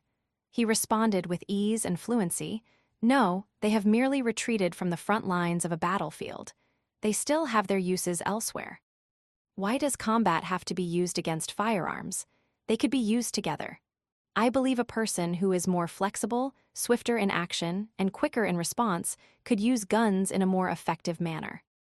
When he saw Gawain's eyes suddenly sharpen, Klein turned smug and continued, "The other weapons aren't eliminated either. They only need some enhancement to be more portable. We could form a squad with high maneuverability. A group that's designed to circle the front lines and launch an attack from behind the enemy and fight right to their core.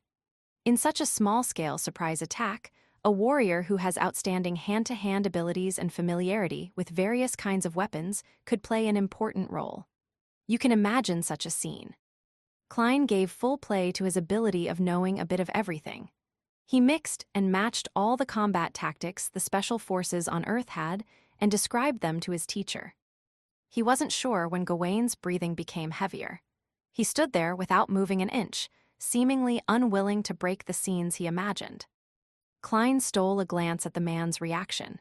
He felt smug in his head as he cleared his throat and said in a restrained manner, "Teacher, what do you think about my plan? Is there any possibility of realizing it?" Gawain's body quivered as though he'd just awoken from a dream. He looked deeply into Klein's eyes and said, "Your break is doing you well. Repeat the whole set of exercises 10 times. "Huh?" Klein looked lost. Very soon, he started running and snapped back to reality. He roared in his heart. 10 sets, teacher, no. I don't want to celebrate my complete digestion of the seer potion like this. Hey, didn't you gain any inspiration at all?" Looking at Klein running towards the other side of the training field, Gawain suddenly uncrossed his arms and covered his face with one hand. He closed his eyes tightly, and the wrinkles on his face were deep and obvious. After nearly puking from exhaustion, Klein took a shower, changed clothes, and bade a still silent Gawain farewell. He took the public carriage and left. He didn't return home directly, but headed to Evil Dragon Bar near the harbor. He planned to inquire about the price of Beyonder ingredients and buy items for making charms. On the way, Klein kept his mind on his tiny stash that he was carrying with him. He forced himself to stay alert and reached his destination with great difficulty. "I need to save £4 for the remaining balance that I owe to the detective company. I can only use £3 and 5 solely tonight." He touched the paper notes in his pocket before grabbing his cane and alighting the carriage. At that moment, the sun had already begun slipping below the horizon. All the houses were gradually tainted with a twilight luster. The boxing matches and rat baiting with dogs were already warming up in Evil Dragon Bar. After passing through the billiard room and numerous rooms, Klein finally entered the underground market. He looked to the left and right, but he didn't see Monster Ademisol, who was always active around there. Didn't old Neil say that Ademisol only managed to survive because the boss of Evil Dragon Bar feeds him? Klein asked himself curiously. As a nighthawk, he remained vigilant to matters like that. He approached the brawny man guarding the door and asked, "Where is Ademisol?" The brawny man replied without a smile, "I have no idea where he's sleeping.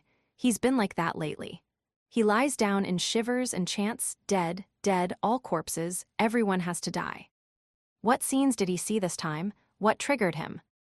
Klein creased his eyebrows slightly and asked for more details. He wanted to know where Ademisol was sleeping, but the guard didn't know either. "When I'm done, I'll look for him via divination to see what he's been through." After taking note of this, Klein walked towards one of the two rooms at the end of the trading market. According to old Neil, the room on the left was for loans and repayment, while the room on the right was for the buying and selling of precious items, including beyonder ingredients. When he opened the door to enter the room on the right, Klein realized that there was a partition that separated it into two spaces, the inside and the outside. There were another 3 customers waiting on the outside. He lowered his silk top hat and queued behind the 3 customers. He leaned his body forward and supported himself with the cane as he waited in silence. Soon, the door of the partition opened, and a customer in a bluish-gray harbor worker uniform came out. He kept his head low and left in a hurry. Klein lightly clicked his left molar twice and looked at the man with spirit vision. He then looked at the other 3 customers. There was nothing wrong with them other than the usual minor illnesses that people had. After another 10+ minutes, it was finally his turn. He opened the door and entered the room that was lit with a kerosene lamp. He locked the door and took the seat that belonged to the customer. He looked towards the old man wearing a black felt hat opposite him. "I'd like to know what beyonder ingredients you have, and at what prices they are being sold."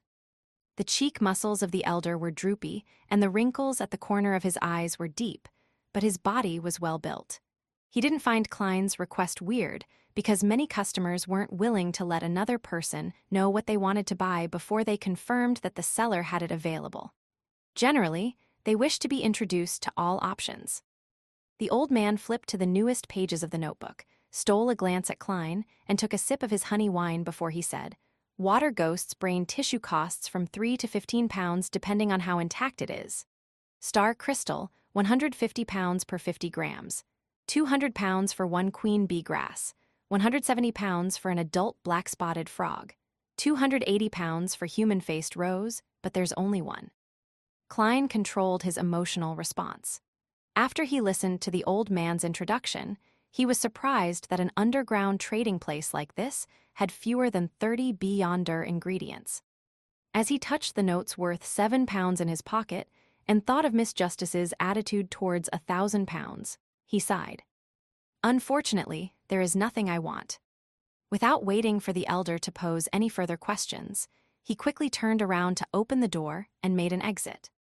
He returned to the underground market and looked around blankly. He stood there for a while and sighed with a bitter smile. "I'm probably the poorest boss among all the secret organizations." That only steeled his resolve of getting ingredients internally from the Nighthawks, or through exchanges with Justice or the Hanged Man. After circling the underground market twice, Klein picked and purchased ingredients to make charms, such as a partially finished silver piece, herbal powders needed for rituals, and natural ores. He spent 1 pound and 15 soldi in total. "My private stash of money only has 5 pounds 10 soldi left. Excluding the final payment to the detective, I still have 1 pound 10 soldi." After Klein silently did the math regarding his financial situation, he felt helpless. Of course, he knew very well that he had only been working for just over a month. If the time span had been extended to a year, he should have been able to save up more than 100 pounds. "In another 2 weeks, I'll have to tell Benson and Melissa that I've gotten a raise to 3 pounds. We can hire a maidservant, but I won't have a private stash of money anymore," Klein thought as he walked towards the exit of the underground market. Just then, he saw old Neil in his classic black robe entering slowly. "Got everything?" old Neil greeted with a chuckle. "Yes," Klein answered frankly. Old Neil tusked immediately. "You came really early." "That's because I'm still hungry, but you've already had your dinner." Klein chatted casually with old Neil. After a while, the boss of Evil Dragon Bar, Swain, walked in with his Navy officer uniform draped over him. He approached the two of them with a mask of solemnity and lowered his voice. "I need your help." "What happened?" Old Neil suddenly turned serious, and Klein couldn't help but feel a tug at his heartstrings. Swain's brown hair was messy, and there was a strong smell of alcohol in his breath. He replied in a low voice, "A member from the mandated Punishers has lost control nearby. We have to finish him before he harms any commoners." Chapter 129, Rampager. Lost control. Klein's heart tightened as he nearly blurted out his question. Even though Dunn and old Neil had frequently emphasized the possibilities of losing control and the harm it caused, this was the first time he was experiencing an incident like that. He felt a little horrified, a little lost, a little scared, and a little saddened. He felt extremely mixed emotions. Among the cases that we have to deal with annually, a quarter of them were a result of Beyonders who lost control. And among the quarter of cases, a large number of them are our teammates. Dunn's words flashed past Klein's mind, slowing his reaction. Old Neil, who had experienced many incidents like this, immediately asked, "Where is the Rampager? What do you need us to do?" Klein was taken aback from hearing this. He had believed that a sleazy, half-retired personnel like old Neil would find an excuse to reject Swain's request or extort a huge sum in exchange for his help. Never did Klein expect old Neil to participate without any hesitation, not minding the differences between Nighthawks and mandated Punishers. Klein suddenly understood something when he looked at the serious old Neil.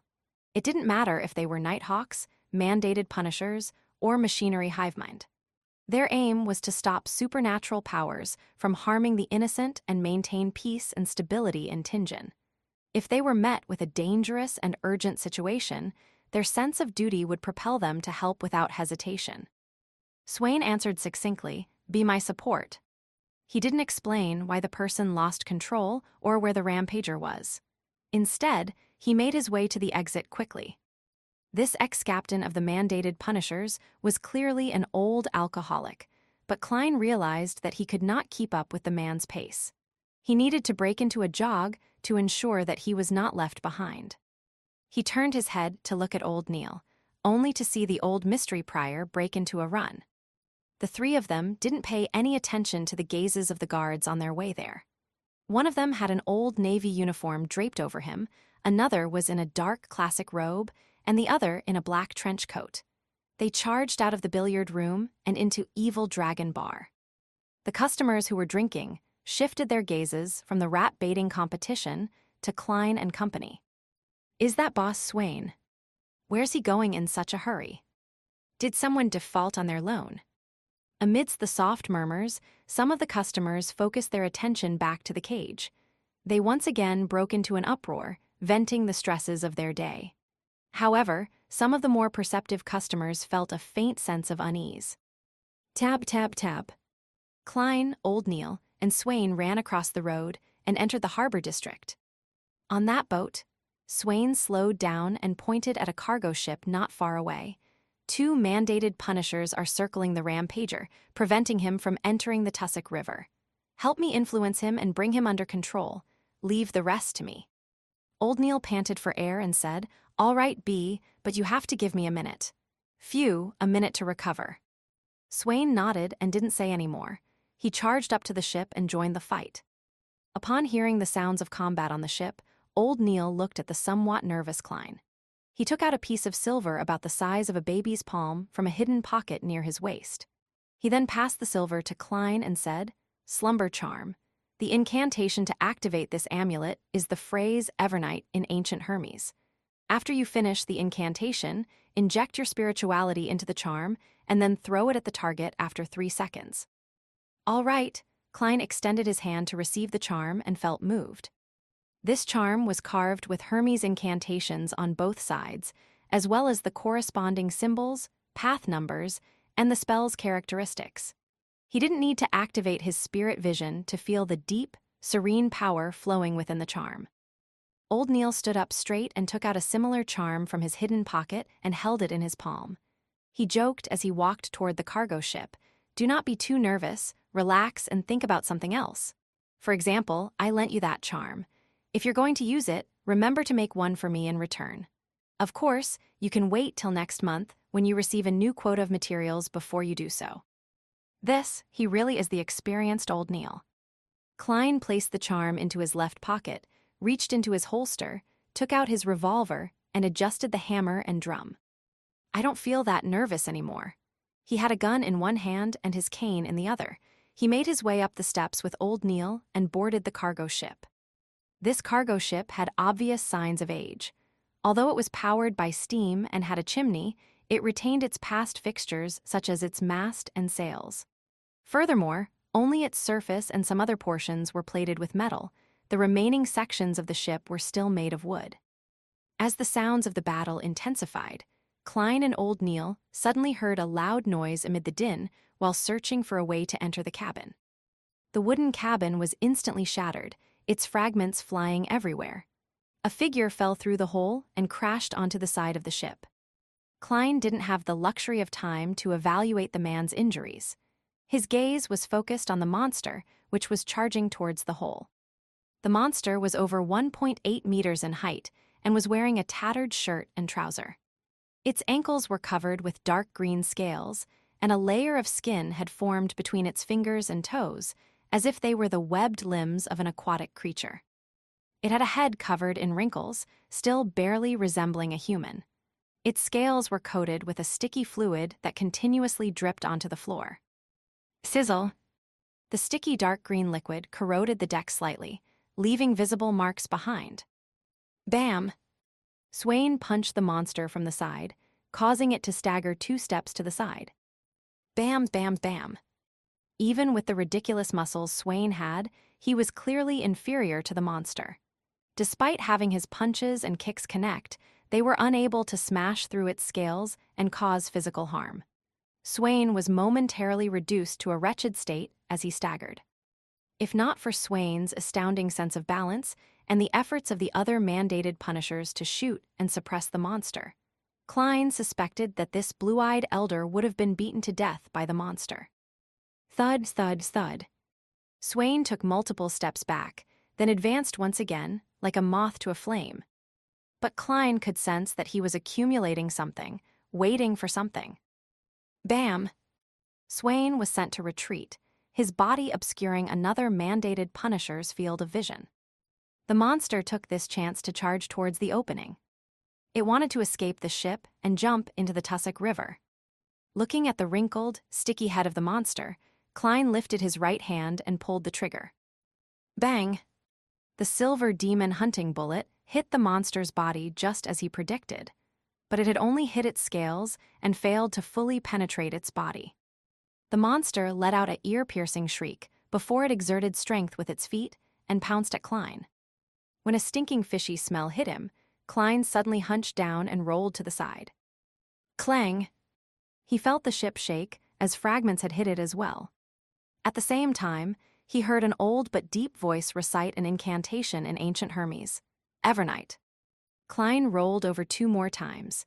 He couldn't care about his cane as he lifted his head and revolver in a fluster.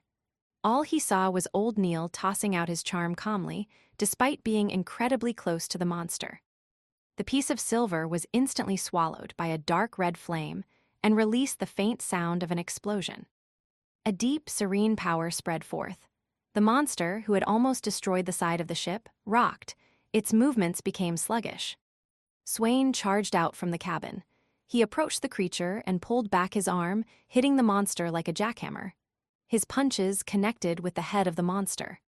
But he could barely inflict a wound, let alone cause any fatal damage.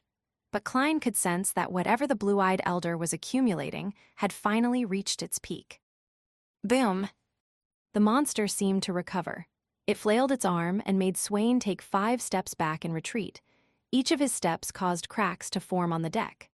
Seeing that the monster was about to turn around and jump off the cargo ship, Klein took out the slumber charm from his pocket in a hurry. After which, he expertly recited the phrase in ancient Hermes, "Evernight."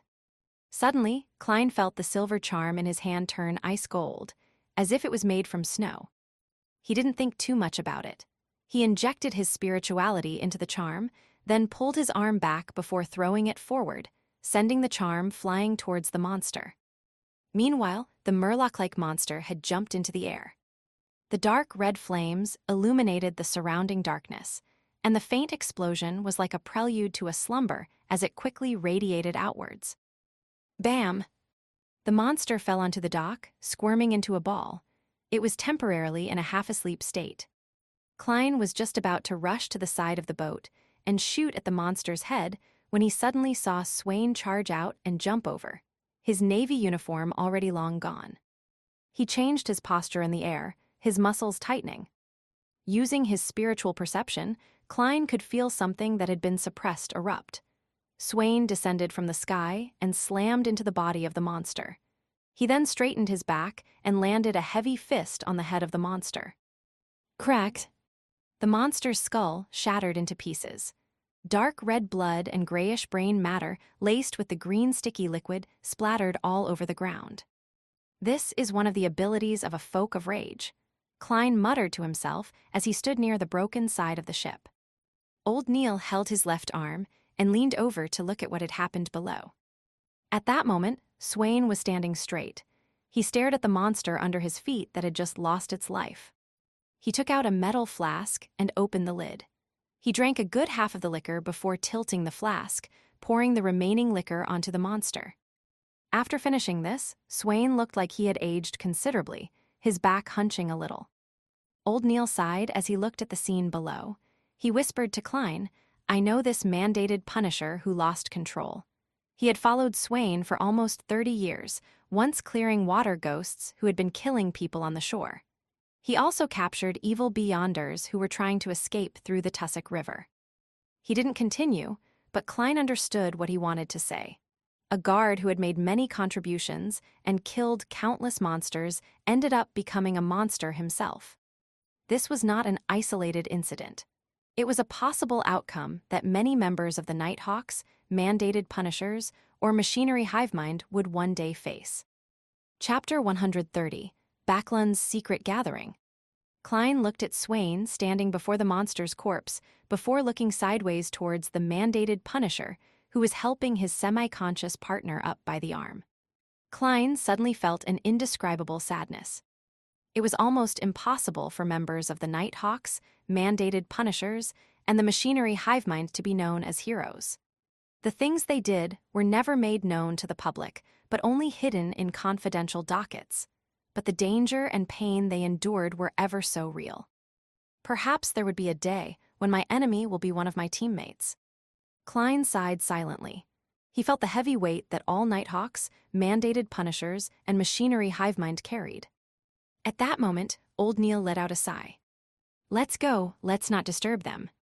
"Okay." Klein picked up his cane. Just as he widened his stride, he suddenly noticed that old Neil was still holding his left hand. He asked, concerned, "Are you hurt?"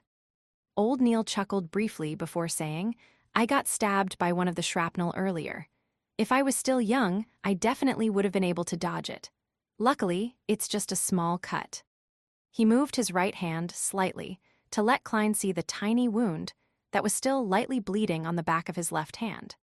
After he confirmed that it wasn't a big issue, Klein walked off along the gangway as he sighed. "Mr. Neil, you're much calmer than I imagined. Despite being less than 2 meters away from the monster, you could still chant the incantation calmly and use the charm."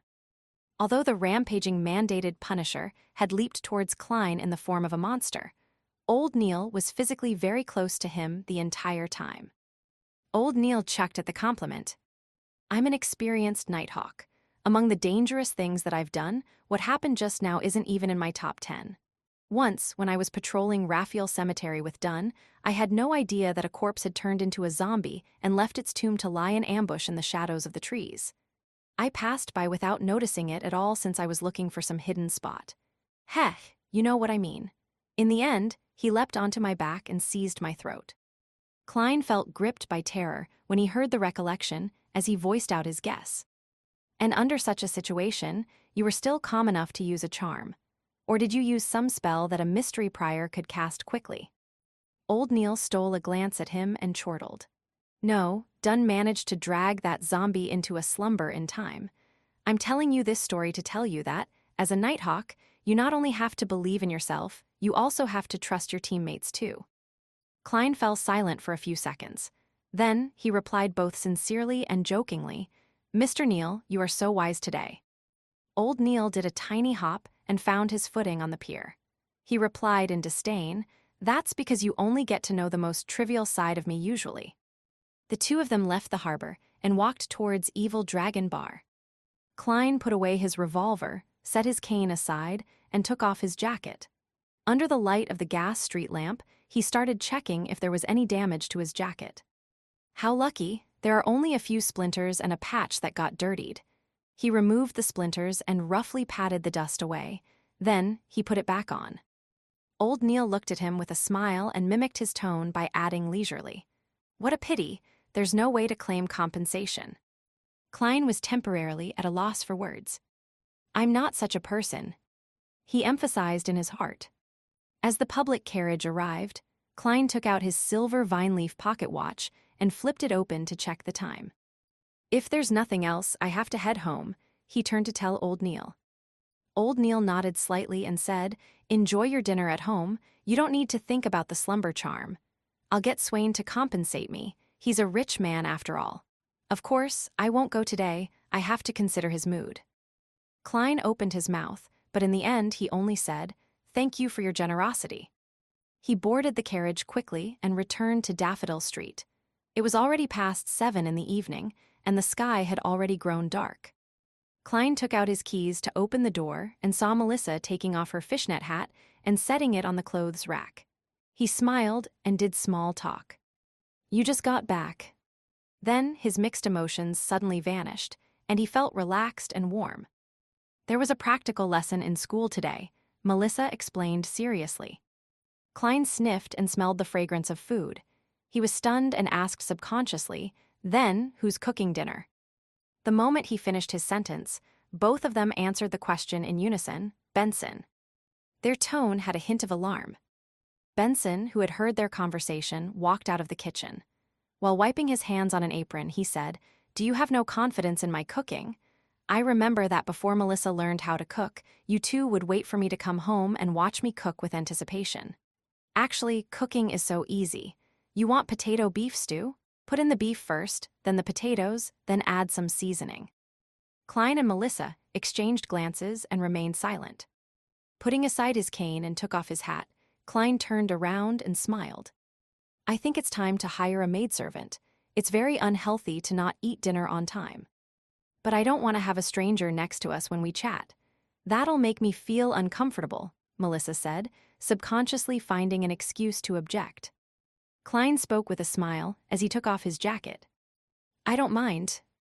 Just then, his expression froze, and he stopped what he was doing. I almost took off my jacket. I still have a revolver at my armpit. Ahem.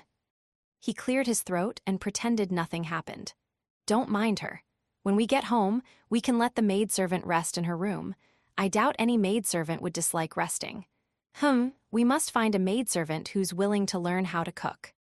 He didn't want to endure the torture of a cuisine that left him guessing in the future. Benson stood at the kitchen and nodded in agreement. When we have time, we can go over to Tingen Family Servant Assistance Association. They have a great deal of experience and many resources in this field. All right, it's decided then. Klein ignored Melissa's unwilling look. Backland Empressboro, Viscount Glaint's residence. Audrey Hall left the party with her personal maid, Annie. They came to the second floor and entered the bedroom that the Viscount had prepared. She took off her glamorous dress and her lightweight dancing heels slowly with Annie's assistance. She then put on a black hooded robe that she had prepared ahead of time. Pulling up the hood, Audrey stood before the full mirror and examined herself. She saw that more than half her face was covered by the shadow of her hood, and only her beautiful lips were clearly exposed. Long black robe, face hidden by shadows, a mysterious feeling. This is something I've been dreaming of wearing all this time. Audrey thought to herself happily. Worried, she added a blue boat-shaped soft hat under her hood. With the fine checkered fishnet drooping down, her facial features became even more indiscernible. Not bad, that's it. Audrey stuffed her feet into leather ankle boots, looked to the side, and told Annie, "Wait for me here. No matter who comes, do not open the door." Annie looked at her helplessly and said, "But you have to make sure that your trip doesn't take more than an hour." "You should trust me. I have kept my promise every single time in the past." Audrey smiled and leaned in towards her personal maidservant. She hugged her and kissed her cheek as etiquette demanded. Then she walked quickly and pulled up her hood. Turning around, she exited the bedroom through a secret door. She walked all the way down and came to the side door of the Viscount's residence, where she saw that there was already a carriage waiting there. Glaint stood amidst the shadows as he glanced at Audrey and complimented sincerely. "By dressing up like this, you are really, like the description Emperor Roselle often used, very cool." "Thank you." Audrey pulled up an imaginary skirt and curtsied elegantly. The two of them got into the carriage and left the villa. They arrived at a house about 10 minutes away. Outside the house, Audrey saw Apprentice Forswall and her friend, Arbiter Zeodericha, whom she had been seeing recently. For's slightly wavy brown hair and her light blue eyes showed a natural laziness. She pointed at Zeodericha next to her and said, "She's an excellent persuader, capable of helping you get things that you want." Zeodericha was slightly shorter, about 150 cm at most. Her facial features were soft, but she seemed pretty young and immature. Although her shoulder-length blonde hair was messy and unkempt, and she was in a traditional night training suit, she carried an indescribable look of dignity and a convincing charm. Audrey had met her a few times. She smiled faintly and greeted, "Miss Zeo, can I trust you?" "You don't have to worry at all." Zeodericha smiled and gestured with her hand. Just as she walked to follow Audrey and Viscount Glaint, they heard a sudden thud. Audrey looked towards the source of the sound and saw that a triangular blade coruscating with a cold glimmer had fallen beside Zeodericha's leg. Audrey and Zeodericha exchanged looks, simultaneously at a loss for words. After nearly 20 seconds, Zeodericha quickly squatted and picked up the triangular blade and hid it on her body. "We have to prevent the occurrence of an accident. Some people lack rationality, and they aren't convinced easily," Zeodericha explained seriously. Audrey nodded and replied with a clear voice, "I believe you." "These are tools to convince those bastards to talk to us calmly," Fors added, looking sideways at the lawn. The quartet didn't continue conversing and walked a few steps forward. They knocked on the wooden door with 3 long and 2 short knocks. The door squeaked and opened. Slowly, using her spectator state, Audrey looked into the house that had many people sitting around randomly. They employed various methods such as hoods or masks to conceal their looks. Some didn't even bother and exposed their faces openly. Almost instantly, Audrey noticed a black-robed man on a single-seat sofa. That man wore a hood too, hiding his looks under a shadow. He looked at all the guests in silence, giving people a feeling that he was somehow in a commanding position. He is very confident, but his gaze is very disgusting. His gaze moved up and down my body like 2 slippery tentacles wanting to tear off my clothes. Audrey's senses were sharp. She carefully observed and made a judgment calmly, but she nearly had goosebumps. Fors introduced him. "That's Mr. A powerful beyonder, the leader of this secret gathering." Chapter 131, Transaction. "Mr. A, that sounds more like a code name for a criminal rather than a powerful man of mystery. It can't be compared to the Fool at all. No, only gods or demigods can be compared to Mr. Fool." Audrey felt a sense of superiority as she thought about this. She looked calmly at Mr. A and spoke to Fors and Zeodericha with a hushed tone. "Are there any stories about this man?" The hooded Viscount Glaint was equally curious. Zeodericha replied sternly, "There were several such incidents in the past. Sequence 8 Beyonders, some even at Sequence 7, have targeted and tried to deal with Mr. A, but they've all mysteriously disappeared. So he truly is a powerful beyonder, Klein marveled. They walked into the room as they spoke. The guards immediately closed the door behind them. After adjusting to the gas lamp's light in the room, Audrey saw two blackboards with several phrases written across them right in front of her. At that moment, Fours, who had an unlit cigarette in her hand, whispered, "Those are the requests of the members of this gathering. You should be able to understand that many people do not wish for others to know what they possess to avoid being a target of greedy people. Thus, they write their requests, or what they are selling, as well as the rough price on the blackboards anonymously." Audrey nodded. She didn't care to observe the members of the meeting. Instead, she shifted her gaze to the words on the left board. "I need a pair of eyes from a mature manhole fish. The dust left behind by vengeful spirits, 165 pounds. 3 pages from Emperor Roselle's notebook, 20 pounds. Audrey couldn't maintain the state of her spectator when she saw that. She was as shocked as she was excited. These prices are too cheap. She thought in excitement and joy. As she walked, her gaze shifted as she saw other notices. Tears of an infant flower, 200 pounds. Mummy powder, 10 grams, 5 pounds. Murloc slime, 30 ml, 29 pounds. Formula for sequence 8 potion sheriff, 450 pounds. Just too cheap. The Beyonder ingredients all cost less than 300 pounds. Audrey's eyes sparkled as she found a place to sit together with her companions. Zio Derecha leaned over and whispered into her ear, "Do you have anything you want?" Audrey breathed heavily. Emperor Roselle's famous quote flashed through her mind, "I want it all." She had 2 elder brothers, rendering her eligibility to inherit the aristocratic title and the main portion of the inheritance null. But as a lady adored by her parents and brothers, she had property, farmland, pastures, mines, jewelry, stocks, and bonds to her name. Together, they were valued at 300,000 pounds. This was a part of her inheritance, but she only possessed them in name before her father, Earl Hall, passed away or when she got married. Every year, she received a corresponding amount from a trust fund. But even so, she could receive 15,000 to 25,000 pounds a year, making her one of the richest women among the nobles in the entire Lone Kingdom. Of course, she had expenses she couldn't avoid as a noble. And now that she was receiving annual payouts, she could no longer pester her parents for money all the time. She controlled herself and answered with reservation, "For the time being, I have my sights on Emperor Roselle's notebook. I adore him, and I think that the special symbols and literature he created hold a mysterious power. It's just that we haven't found the correct way to decipher them." "Audrey, you are becoming more and more hypocritical," she added in her heart. Just as she had said that, a young man in a white shirt sitting near them stood up excitedly. He agreed with Audrey. "Yes, that's true. I've finally met someone who shares the same opinion as me. I'm the person with the 3 pages of the notebook, and I can sell them to you right now." Audrey was at a loss at first before she replied with a smile, "Then please allow me to express my gratitude." She took out a pair of 10-pound notes and handed them over to the man, then received the 3 pages of Emperor Roselle's diary in exchange.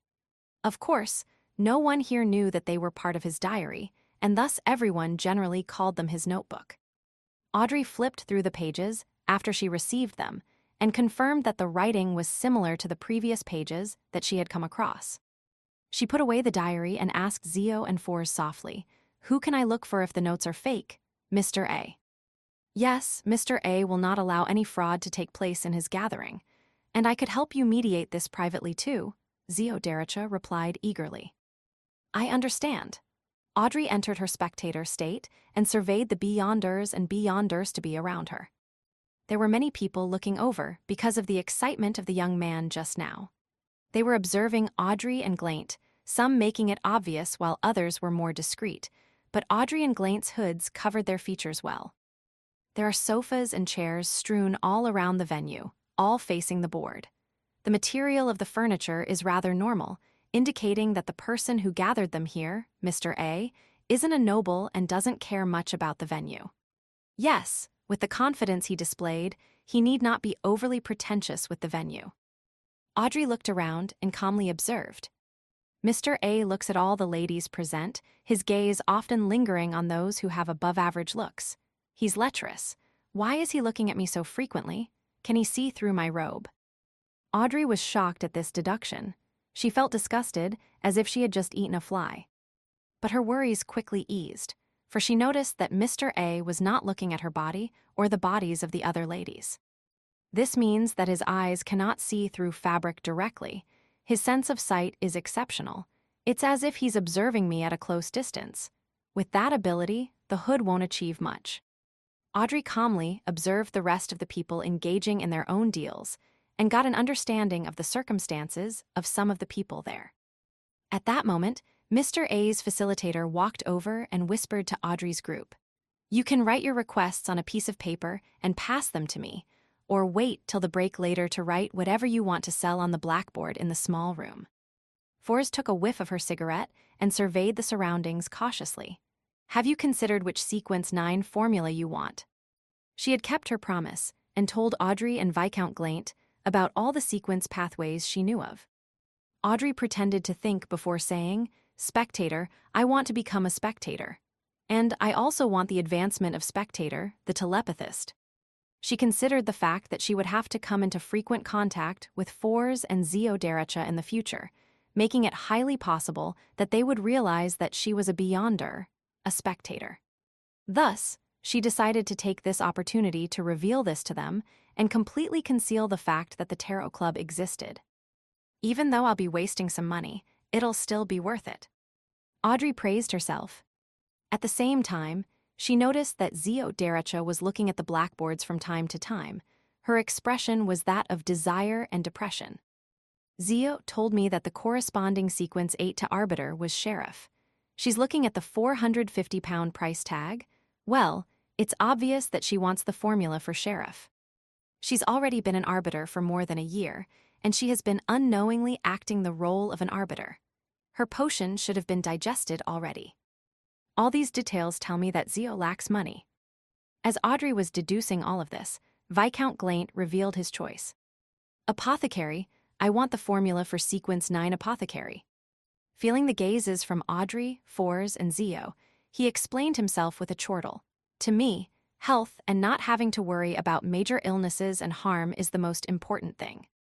A rational decision. I once dreamed of becoming an apothecary," for sighed while smiling. She had a rather languid demeanor. After making the decision, Audrey and the rest wrote their requests on pieces of paper and handed them over to the facilitator. They looked on as the facilitator made his way around the venue and asked the other participants, collecting several other slips of paper. This facilitator then shuffled the notes and handed them over to his partner in charge of the blackboards, asking him to transcribe the information onto them. "I need the formulas for potions Spectator and Telepathist. The price will be negotiated face-to-face." The facilitator would repeat the request 3 times after he wrote it onto the blackboard. If someone was interested, they could apply for a room in secret. There would be facilitators helping them complete the deal. After waiting for a while, Audrey and Glaint didn't receive a request for a deal. They were rather disappointed. At this moment, a facilitator walked over to Audrey's side and handed her a folded piece of paper. "It's from Mr. A," the facilitator said softly. Audrey unfolded the slip of paper and took a look. "Are you interested in the formulas of other sequence 9 potions?" Audrey curled the ends of her mouth disdainfully and wrote on a blank spot, "I am only interested in Spectator." She folded the piece of paper and handed it back to the facilitator, then watched as he passed it back to Mr. A. Mr. A took a glance and didn't say anything, continuing to look over the rest of the members silently. But Audrey sharply noticed that he had secretly burned the piece of paper and allowed the ashes to fall to the floor. 15 minutes later, Mr. A said, "Now we will have a break. You can interact with other participants freely." At this moment, the young man who sold Emperor Roselle's diary approached Audrey and said in excitement, "I have already deciphered a portion of Emperor Roselle's special characters and tattooed them onto myself, allowing me to gain some remarkable abilities. Are you interested?" Audrey suddenly recalled that she had asked Mr. Fool if the special characters in Emperor Roselle's diary possessed any unique abilities. Mr. Fool's answer was that they were useless unless a deity suddenly took interest in them. She looked at the young man in front of her and thought for a moment. She then probed, "What remarkable abilities?" The young man answered excitedly, "I have become stronger and more healthy." Audrey looked at him in pity. "I'm sorry, I have more trust in my own research." In the remaining time, she continued observing those who came to this gathering, but didn't obtain any more information. All she had was a rough deduction that some of them were doctors or lawyers, ordinary occupations. Audrey and the rest left the venue after another half an hour and returned to Viscount Glaint's mansion as they waited till the ball ended. Audrey returned home at about 10 that night. She was about to get her maidservant to prepare some hot water when she saw her dog Susie shoot her a look. "My dog just shot me a look." Audrey's emotions became complicated. Chapter 132, Meeting the Monster Again. She found an excuse for her maidservant to leave them alone temporarily. Audrey locked the door and looked back at her golden retriever, Susie, who she wasn't sure could still be considered as her pet. "You heard, or came across something." Susie sat steadily and howled, reverberating the air around her. "Yes, I heard the Count's discussion with a few members of Parliament in the study. They said that the King and the Prime Minister came to a mutual agreement. They will give up their revenge plan on the Fasak Empire in Balam's east coast for the time being." "Where?" Balam's east coast. Susie's terrifying speed at grasping loan made Audrey feel mixed emotions. She fell silent for a few seconds before she said, "I'll give you a map tomorrow." "Okay, Tilda," Susie replied in delight. "The King and the Prime Minister believe that presently the most pertinent task is to push for the Reformation, which will allow civil servants to be selected via examination. They hope to pass the bill through the House of Lords and the House of Commons before October." "Really?" Audrey asked, pleasantly surprised. That was the first matter that she had managed to secretly guide after she became a spectator. Turning it into reality would give her a sense of achievement. Susie answered frankly, "I can't give you a definite answer. This is just what I've heard. I couldn't even fully understand what they meant. After all, I'm a dog that just started to learn." Audrey was stunned for a moment before she beamed and said, "Susie, you did well. This is your reward." She took out a bag from a lavish cabinet, tore open the seal, and placed it before Susie. It was a dog biscuit produced by the Backland Pet Care Company, which was made of flour, vegetables, meat, and water. It was a snack that Susie really liked. Susie sat straight and sniffed. She waved her paw, seemingly deciding how she was to consume it to suit her present identity the best. After a few seconds, she gave up thinking, adhered to her instinct, and leaped forward.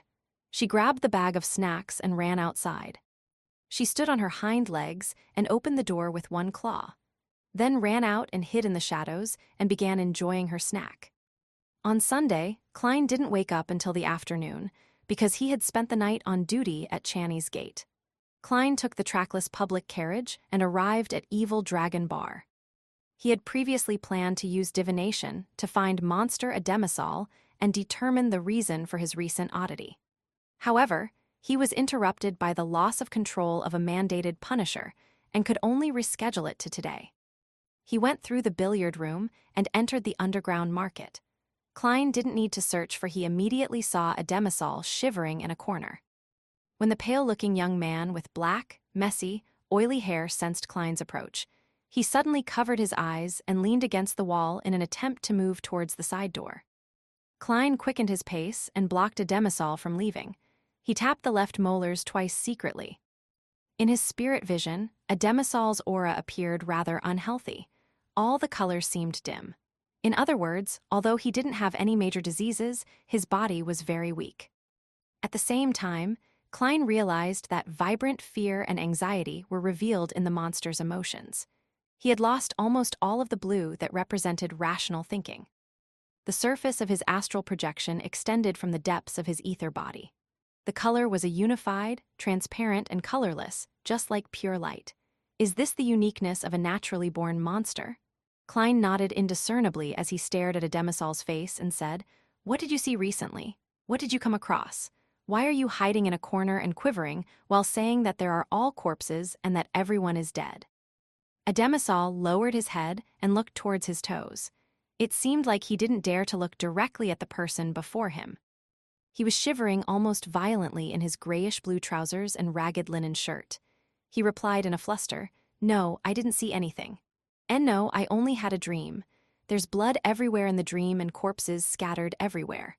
Haha, boo-hoo, I was among the corpses. I was there. I'm gonna die, I'm gonna die. I don't want to die, I don't want to die." He laughed and he cried. His reply confused Klein.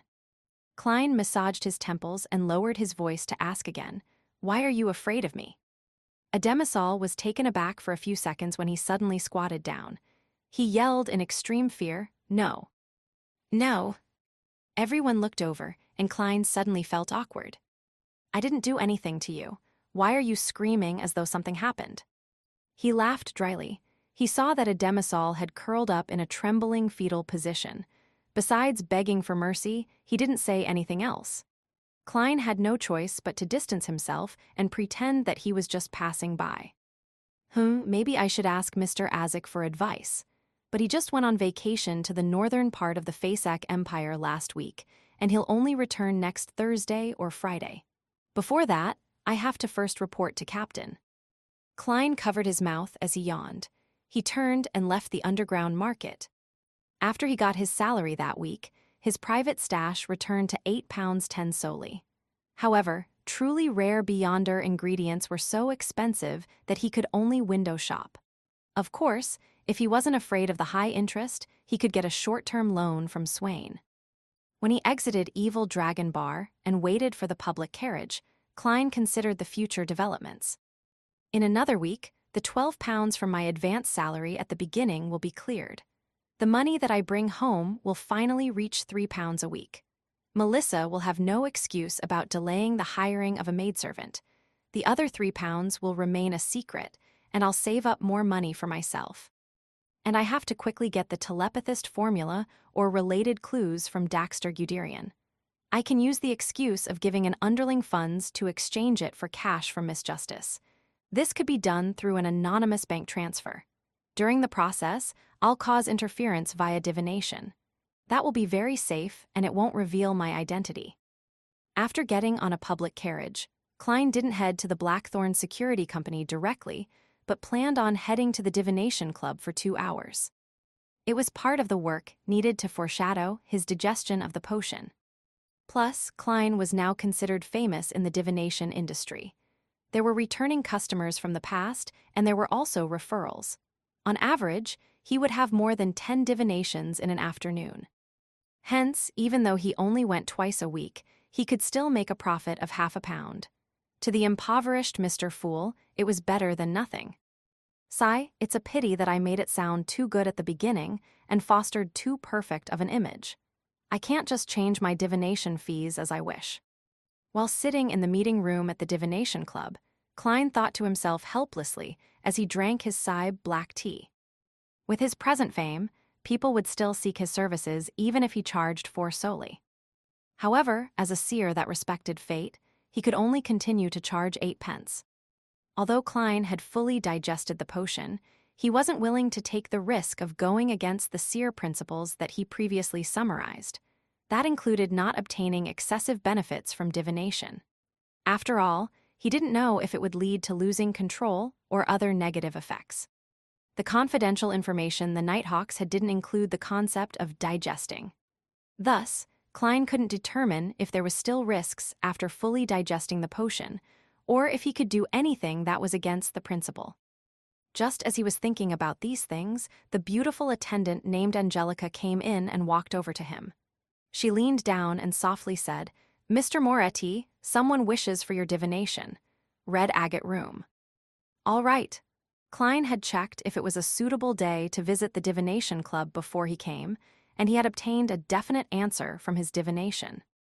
He took his silk top hat, exited the meeting room, and saw his customer that was waiting at the door of the red agate room. The customer was a maiden around 16 years old. She was wearing a light blue ruffled dress and holding a gauze hat of the same color. She had brown curly hair, a cute face with baby fat, and a pair of beautiful light blue eyes. Elizabeth, Klein recognized his sister's good friend Elizabeth, who studied at the Ivos public school. He had once helped pick an amulet for her, and also resolved Selina's magic mirror divination incident with her assistance.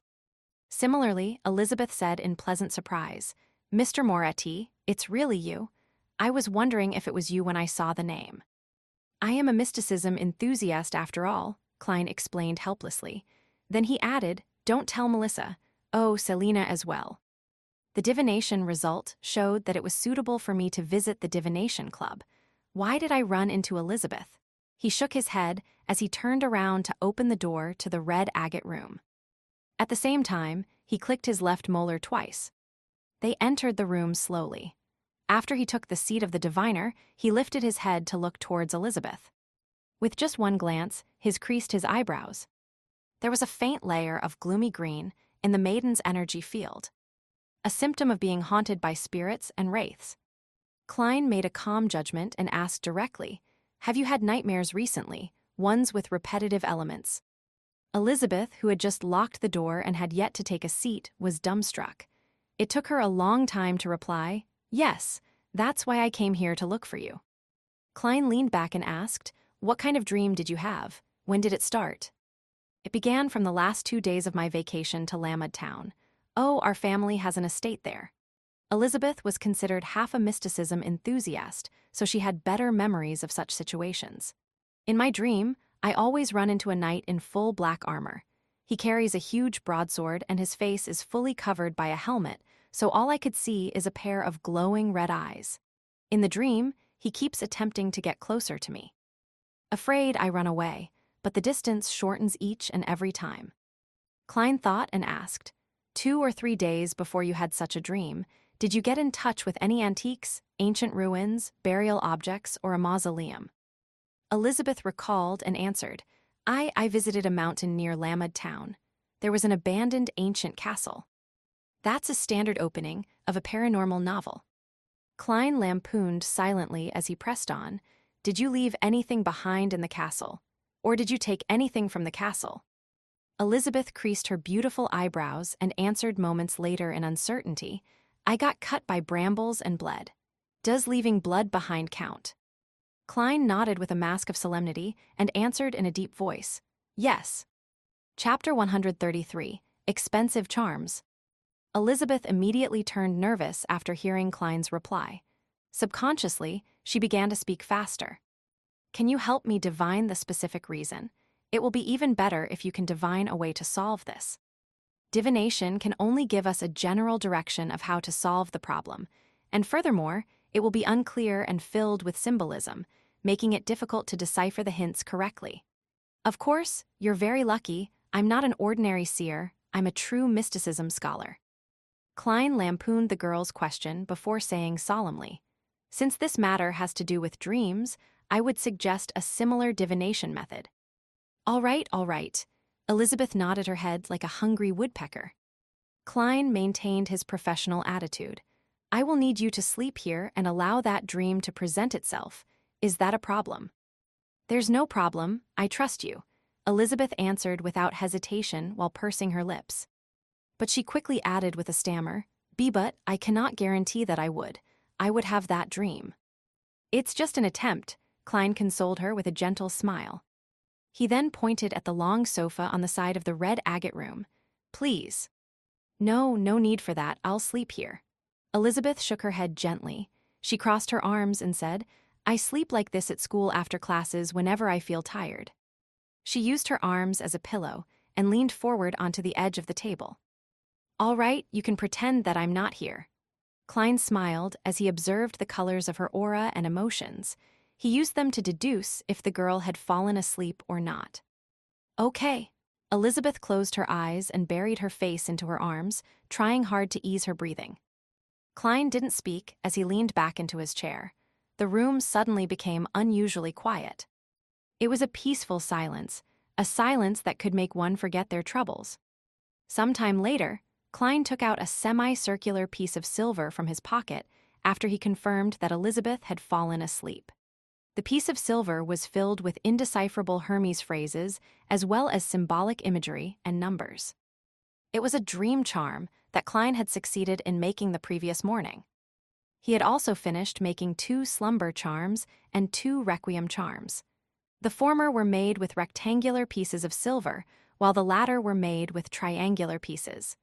This was to help him differentiate between them solely by touch during an intense battle. Crimson, Klein softly recited the phrase in ancient Hermes. This was the activation incantation that he had set. Since there was still the step of injecting spirituality into the charm, there was no need for his incantation to be different from the rest. All it needed was to be short and easy to remember. The mysterious incantation reverberated around the room. Klein felt the dream charm become light in his hand, as if it had temporarily lost its weight. Klein immediately placed the charm on the table in front of him after he injected it with his spirituality. A transparent flame leapt up silently, enveloping the charm, and became a deep, serene black. The black flame spread quickly, enveloping Elizabeth and Klein. Klein seized the opportunity to enter his state of cogitation. He used his spirituality to look at the illusory spherical light in front of him. The spherical light was surrounded by a boundless darkness, making it seem exceptionally lonely. Klein didn't dare delay any further as he emitted his spirituality, allowing it to touch the illusory ball of light. Silently, the scene around him started to coruscate and warp, but it quickly settled into a yellowish-brown plain. The plain was littered with the corpses of horses and humans. Fresh blood and weapons could be seen everywhere. Elizabeth was wearing a regal gown with engageantes and a fishnet hat. She was looking around, lost. She quickly saw Klein's figure and revealed a look of surprise and joy. "Mr. Moretti, we meet again. I had suspected that the Klein Moretti on the name register was you when Selina and I came to get a divination. I came again multiple times, but always missed you as I had to attend lessons during the day. When I was free during the summer break, I was dragged to a holiday at Lamed Town by my parents. You can help me, right?" Klein froze for a moment when he heard the girl's talkativeness. To think that Elizabeth had suspected that I was working part-time at the divination club and tried to find me on multiple occasions. Yet she didn't appear abnormal at all. Her surprise was authentic, masking her true thoughts. Indeed, everyone's dream shows their most honest side, other than me, Mr. Fool. As he was indulging in his thoughts, Elizabeth's dream changed. A tall knight, about 1.9 meters in height, was walking toward them, dragging a broadsword which was scraped the ground. This knight was dressed in black armor. The metallic sounds of metal colliding could be heard with his every step. 2 blobs of red light akin to flames peeked out from the slit of his faceplate. They were staring at Klein and Elizabeth intently. The will of a wraith, still not at the stage of an evil spirit. Klein, who was in his spirituality state, didn't need to activate his spirit vision. According to the classifications based on the Nighthawks, confidential information, the feelings of vengeance and injustice left behind by spirits were the weakest and easiest kinds of souls to deal with. Following those were shadows and wraiths. Evil spirits were the most difficult soul-like creatures to deal with. The most horrifying of evil spirits were said to be as strong as high-sequence beyonders. With this in mind, Klein took a step forward, blocking Elizabeth behind him. He then stomped down with his foot and shattered the dream. Multiple specks of light scattered like fireflies. Klein's spirituality returned to his body, allowing his eyes to once again adapt to the darkness of the red agate room. He saw the tools needed for divination placed around the table, as well as the dream charm that had almost finished burning. Klein felt the pinch when he saw this. Charms in the Evernight goddess's domain were all made using pure silver, so it pained his heart. Using these charms is akin to burning money. Even if I don't account for my labor costs, the materials alone already averaged to about 6 to 8 solely per charm. Well, he felt a little more at peace when he thought of the Beyonders from the Church of the Eternal Blazing Sun. After all, they burned gold. The corresponding metal for the sun was gold. Elizabeth groaned softly and slowly woke up before straightening her posture. She glanced furtively at Klein and asked, "Mr. Moretti, were there any results from your divination?" "Yes," Klein nodded seriously. "Your nightmares should disappear in no more than a week. I will report this to the captain and get him to send someone to deal with it at Lamed Town." Klein added in his heart, Really? That's great. Thank you, Mr. Moretti. Elizabeth became excited. She then suddenly creased her brows. What's the matter? Klein asked in concern. Nothing. I just remembered that I have to go home now. She slowly took out a single solely bill that she had prepared and placed it on the table. She then grabbed her hat and bade goodbye to Klein a little hesitantly. After leaving the red agate room, Elizabeth walked toward the stairs outside the door. She flailed her arms after she confirmed that no one was watching and groaned softly. Pins and needles, how numbing. In the Blackthorn Security Company, Dunn rubbed his forehead as he looked at Klein. Did you suddenly return because you came across another supernatural incident? Hey, Captain, what's with that tone of disparagement? Klein cleared his throat and answered without hesitation, yes. What's the matter this time? Dunn Smith rubbed his forehead again.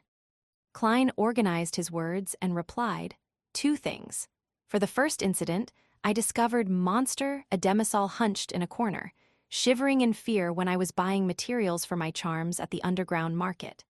When he said that, he hinted heavily that he needed a reimbursement for the materials.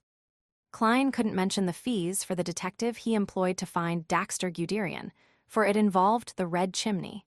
He deeply regretted not employing separate detectives. Dunn seemed to fail to read between the lines as he nodded slightly. What happened to Ademisol? Klein exhaled silently and described in detail, Ademisol had a dream. He dreamed that there were corpses and blood everywhere. One of the corpses was his, and thus he became very frightened.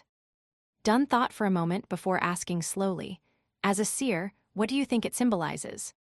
A disaster that spans a wide area, but I have no information other than this. Furthermore, not everything in Ademisol's dream might have a symbolic meaning, Klein said while deliberating his words. I will report this to the Holy Cathedral and see what they have to say. Dunn shook his head and said in a self-deprecating manner, this isn't something I have expertise in. Klein didn't have any other ideas either. He changed the subject and spoke about the wraith harassment Elizabeth faced. Lamed Town, is that lady a believer of the goddess? Dunn asked. Yes, Klein gave an affirmative answer. Then there should be no problems. Let's head over to Lamed Town now and try to get dinner there. Oh, and bring Fry along. His abilities should prove useful if the incident involves corpses and ghosts. Dunn massaged his temples and tried his hardest to contemplate whether he had forgotten anything. If Elizabeth wasn't a believer of the Evernight goddess, then they would have to hand her over to the mandated punishers or the machinery hivemind, according to her faith. If her faith didn't lie in any of the 3 major churches, then she would be handed over to the machinery hivemind who were responsible for the outskirts. Klein didn't speak. He waited silently for a while before finally hearing Dunn add, also, we have 3 men on the mission. We can request to use sealed artifact 3782. 3782? After a minute, Klein recalled that the sealed artifact was called the Mutated Sun Sacred Emblem. This sacred emblem's beyonder influence seemed to be able to last a long time. It had the ability to constantly purify any corpses and spirits in a 15-meter radius. However, it had the drawback of purifying the soul of a commoner at the same time. Research data indicated that if a normal human were to stand within its radius for an hour, they would become an idiot that only knew how to praise the sun.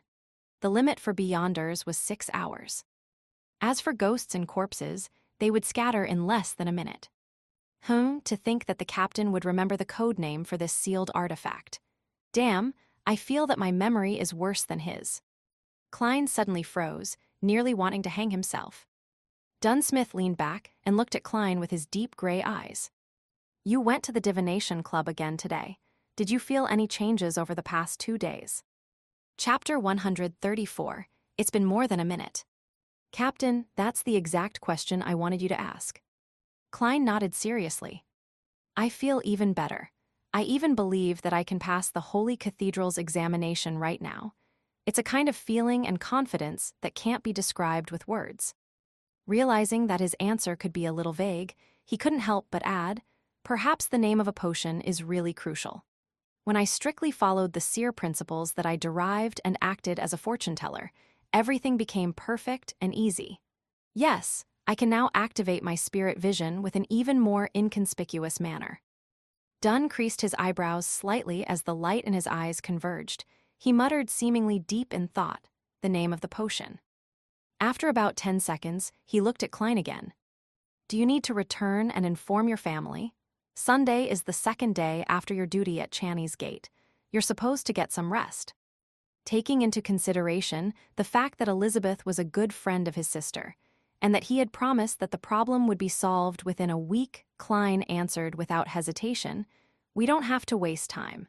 After we set off, just get the carriage to take a turn by Daffodil Street. All right, get Fry while I fill out the application form to get sealed artifact 3782 out. Dunn pointed at the break room diagonally opposite.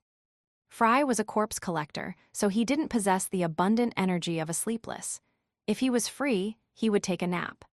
Filling in the application form yourself, approving it yourself, and collecting it yourself. Captain, our management system is quite flawed. Klein lampooned silently before he retrieved his hat and exited Dunn's office to knock on the door diagonally opposite.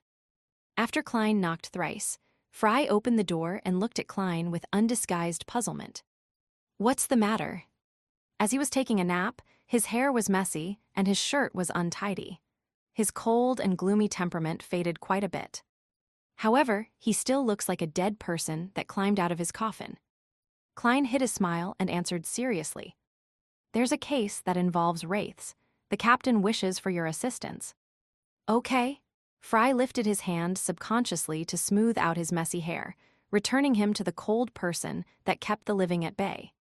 After he dressed up, the two of them waited by the sofa in the reception hall. The surroundings warmed up after another 7 or 8 minutes, as though the area was being exposed to sunlight.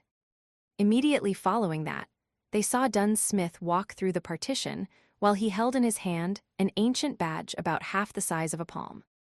The badge had a dark gold luster and was engraved with the symbolic signs of the sun and lines that extended to the edge. It was the sealed artifact 3782 from the Intes Republic, originally named the Mutated Sun's Sacred Emblem. The Intes Republic was the country that Roselle transformed from an empire into a republic before turning it back into an empire. Now, it had established itself as a stable republic and was located on the west coast of the northern continent. Its border with the Lone Kingdom included landmarks like Midseashires, the Hornisus mountain range, and so on. Since the establishment of Intes as a nation, the Church of the Eternal Blazing Sun had repressed the Church of the God of Craftsmanship, which later became known as the Church of the God of Steam and Machinery. With it being the main religion of the country could also be referred to as the Kingdom of the Sun. Let's set off. Fry, you'll drive. Cessair can't withstand the purification of the sacred emblem for too long, Dunn reminded them calmly. Cessair Francis was a clerk who was in charge of purchasing and collecting supplies. He was also their driver, but he was just an ordinary person. He couldn't stay more than an hour within a 15-meter range of sealed artifact 3782. The journey from Zoutelen Street to Lamud Town, according to Klein's understanding, would require at least 2.5 hours. That didn't include the time to detour to Daffodil Street. All right, Fry didn't object but checked if he had his personal items with him. When the rays of the setting sun dyed the pinnacle of the town's cathedral, the Nighthawk's carriage finally arrived at Lamud Town. The town was located at the northwest edge of Tingen. Many buildings still had the unique characteristics of the era before the age of steam. There were nearly 0 factories, and the nearby villages engaged in commercial trading. After they stopped the carriage, Dunn looked at the hair salon opposite and said, I asked one of the locals earlier. It only requires a 15-minute walk from here to the castle ruins on the mountain. It said that it belonged to a feudal lord who ruled during the Fourth Epoch. However, no one knows what happened after that. Of course, their description is merely a local myth. Yes, let's go over now and deal with that wraith before the sky turns dark. Then, we can take turns to watch over 3782 and keep it away from commoners. From the moment Dunn retrieved the Mutated Sun's sacred emblem, 3 hours had already passed. It was getting closer and closer to a Beyonder's limits. In no time, they would have to part ways and give each other time to recover. Okay, Fry gave a succinct reply. I have no problem about that. Klein touched the slumber charms and requiem charms in his pocket.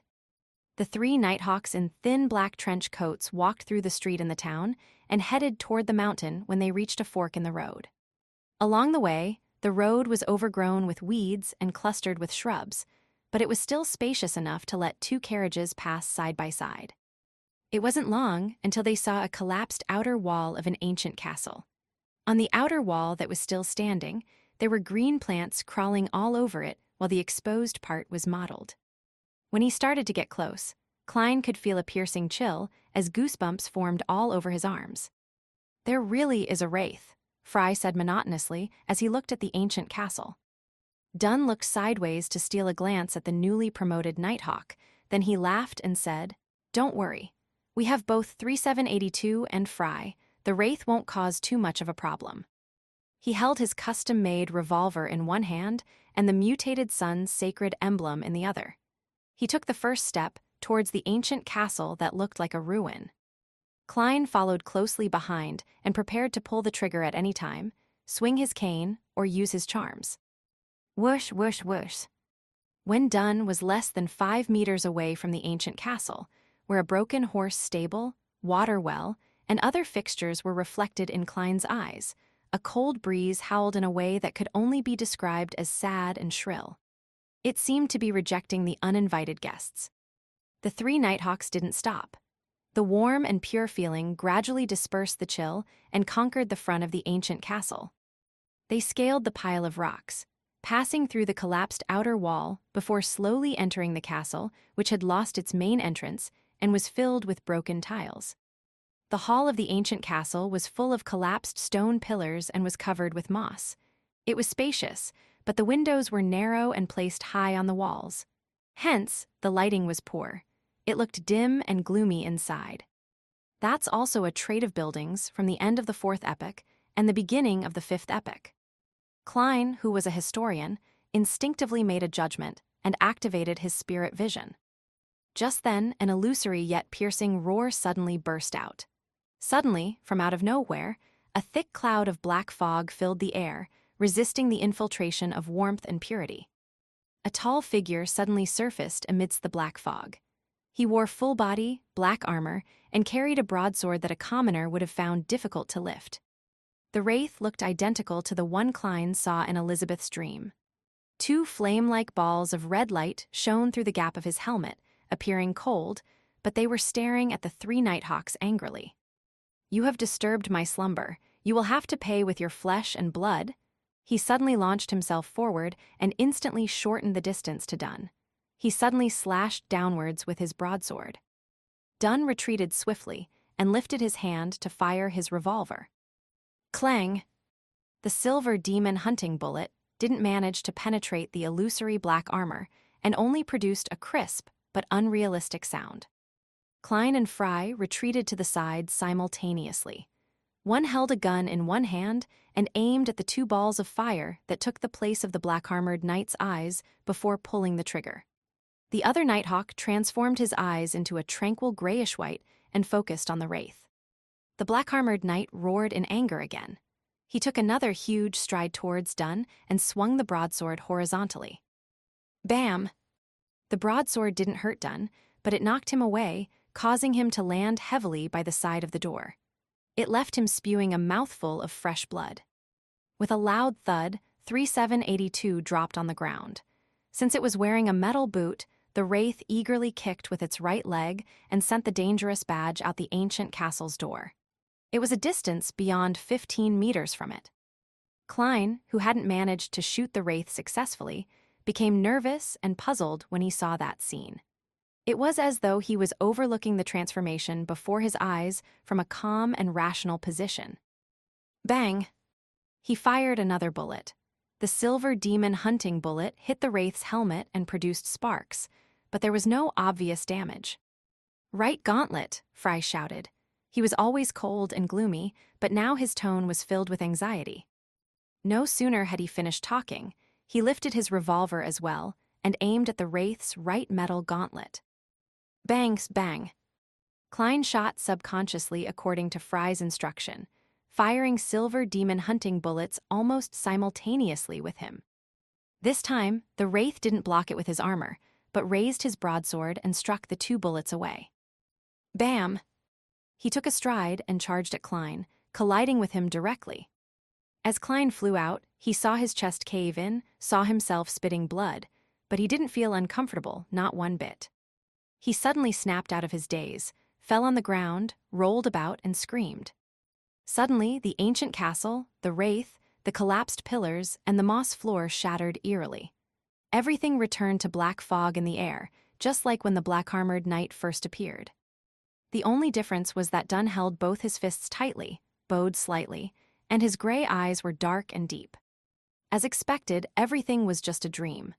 Captain pulled the Wraith, Fry, and I into his dream at the same time, but I'm special and I can remain clear-headed and rational. Klein realized that he was still standing 2 meters away to Dunn's right. He hadn't vomited any blood or screamed. Just then, Dunn stood up straight and looked at the Wraith that was going to slash with his sword. He calmly said, "It's been more than a minute." The Wraith was stunned and let out a shrill cry. Its body started producing black steam, as though it had just received its death sentence. Any zombies or spirits that had yet to turn into evil spirits couldn't stay within the 15-meter range of the mutated sun's sacred emblem for more than a minute. "Holy shit, Captain, you're so cool." Klein looked at the scene from the side and nearly let out a cheer. Dunn had used his dream ability not to attack the Wraith on his own turf, but merely to drag out the time. In the warm and pure feeling, the black steam evaporated quickly and the chill dispersed gradually. In no time, the night became transparent and blended into the void. Clang!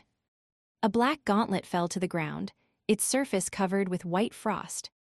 Klein was about to ask for the captain's go-ahead to pick up the drop, but when he looked over, his spirituality was suddenly disturbed. Somewhere near the stairs that separated the hall and the dining hall, there was an intense, yet illusory misery and uncleanliness summoning him. Chapter 135, Portrait of a Baron.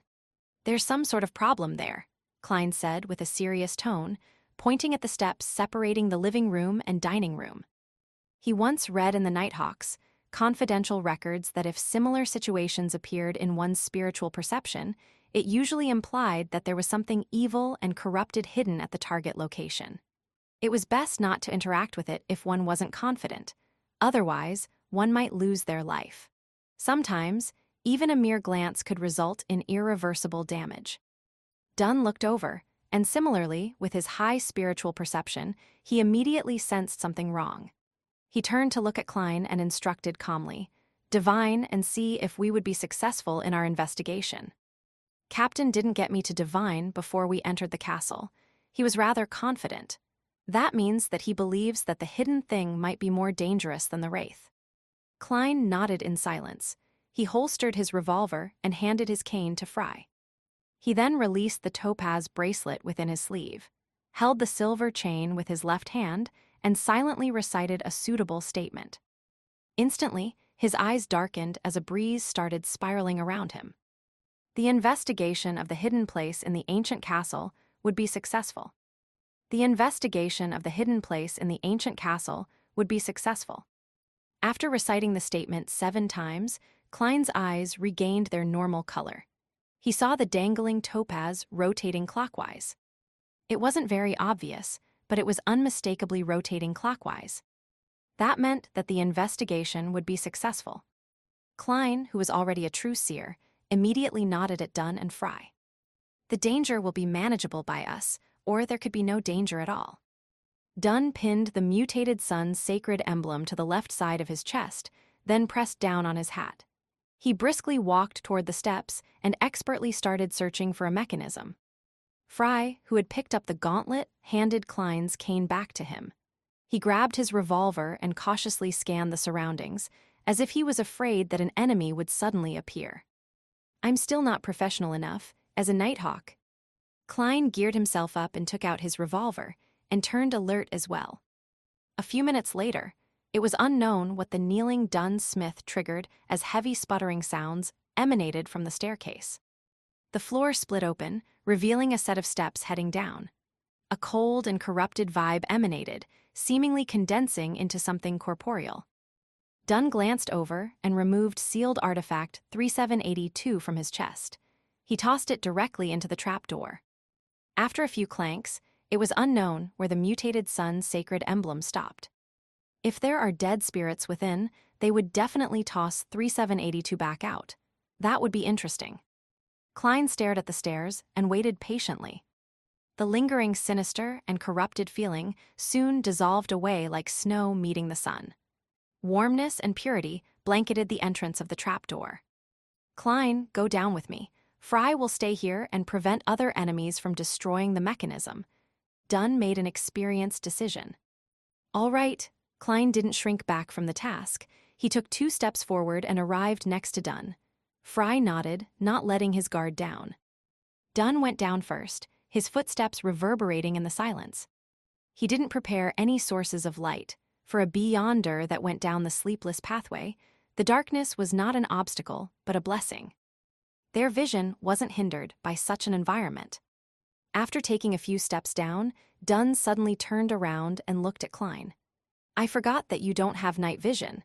I'm not used to preparing objects that provide illumination.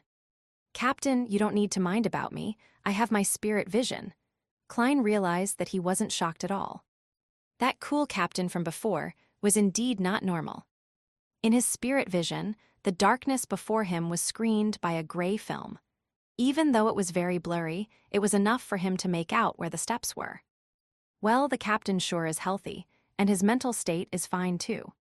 Klein carefully extended his feet and made his way down slowly. The flight of steps wasn't long. It only took about 15 steps to reach the ground. Sealed artifact 3782 was lying there, releasing its purity and warmth. It also radiated a faint glow. Klein could see much more clearly with the help of the illumination. He surveyed the surroundings and noticed that it wasn't a huge basement. It was no longer cold and sinister, but the dampness remained. In the middle of the basement was a black coffin, with dark red nails driven into the lid. The lid of the coffin had been pushed open slightly, allowing one to see a headless corpse that was all bone. Dunn looked around, then bent over to pick up the mutated sun's sacred emblem. Captain, this coffin. It was intended to prevent the dead within from becoming a zombie or a wraith. Klein looked at the dark red nails in the coffin and the formation they were in. He used his decent mysticism knowledge to determine that this was an ancient ritual to prevent anything the corpse from reanimating. At the same time, he muttered inwardly. But under normal circumstances, who would have nothing better to do than guard against their loved one from reanimating? The people who helped bury the corpse must not be family. And if they placed the coffin in the basement instead of a tomb, they must have been afraid of someone finding the corpse. Dunn, who had worn sealed artifact 3782 again, approached the coffin and inspected it. The deceased was probably poisoned to death. That means the person who poisoned him must have used ritualistic magic to prevent him from reanimating and seeking revenge. This should have happened about 1300 years ago. He became a wraith in the end. The resentment of this spirit is simply shocking. Klein also walked in front of the coffin. Where is his head? That ritual does not call for the head to be sliced off. Dunn thought for a moment before saying, I have a deduction. This wraith didn't exist all the time and only appeared recently. It's only a 15-minute walk from the town to the castle. Throughout the years, troublemakers must have frequented this place, but before this incident, there were no rumors of there being a wraith in this ancient castle. Klein nodded indiscernibly. Captain, what you mean to say is that someone came here recently, opened the coffin, and took away the head of the deceased. Yes, the ritual prevents the corpse from reanimating, but it also seals and preserves its resentment within the coffin. When the coffin was opened and the ritual dispelled, this resentment quickly evolved into a wraith with the help of its gauntlet. There's no corpse of the person who opened the coffin, so he's not an ordinary person. Besides, why did he take away the head of the deceased?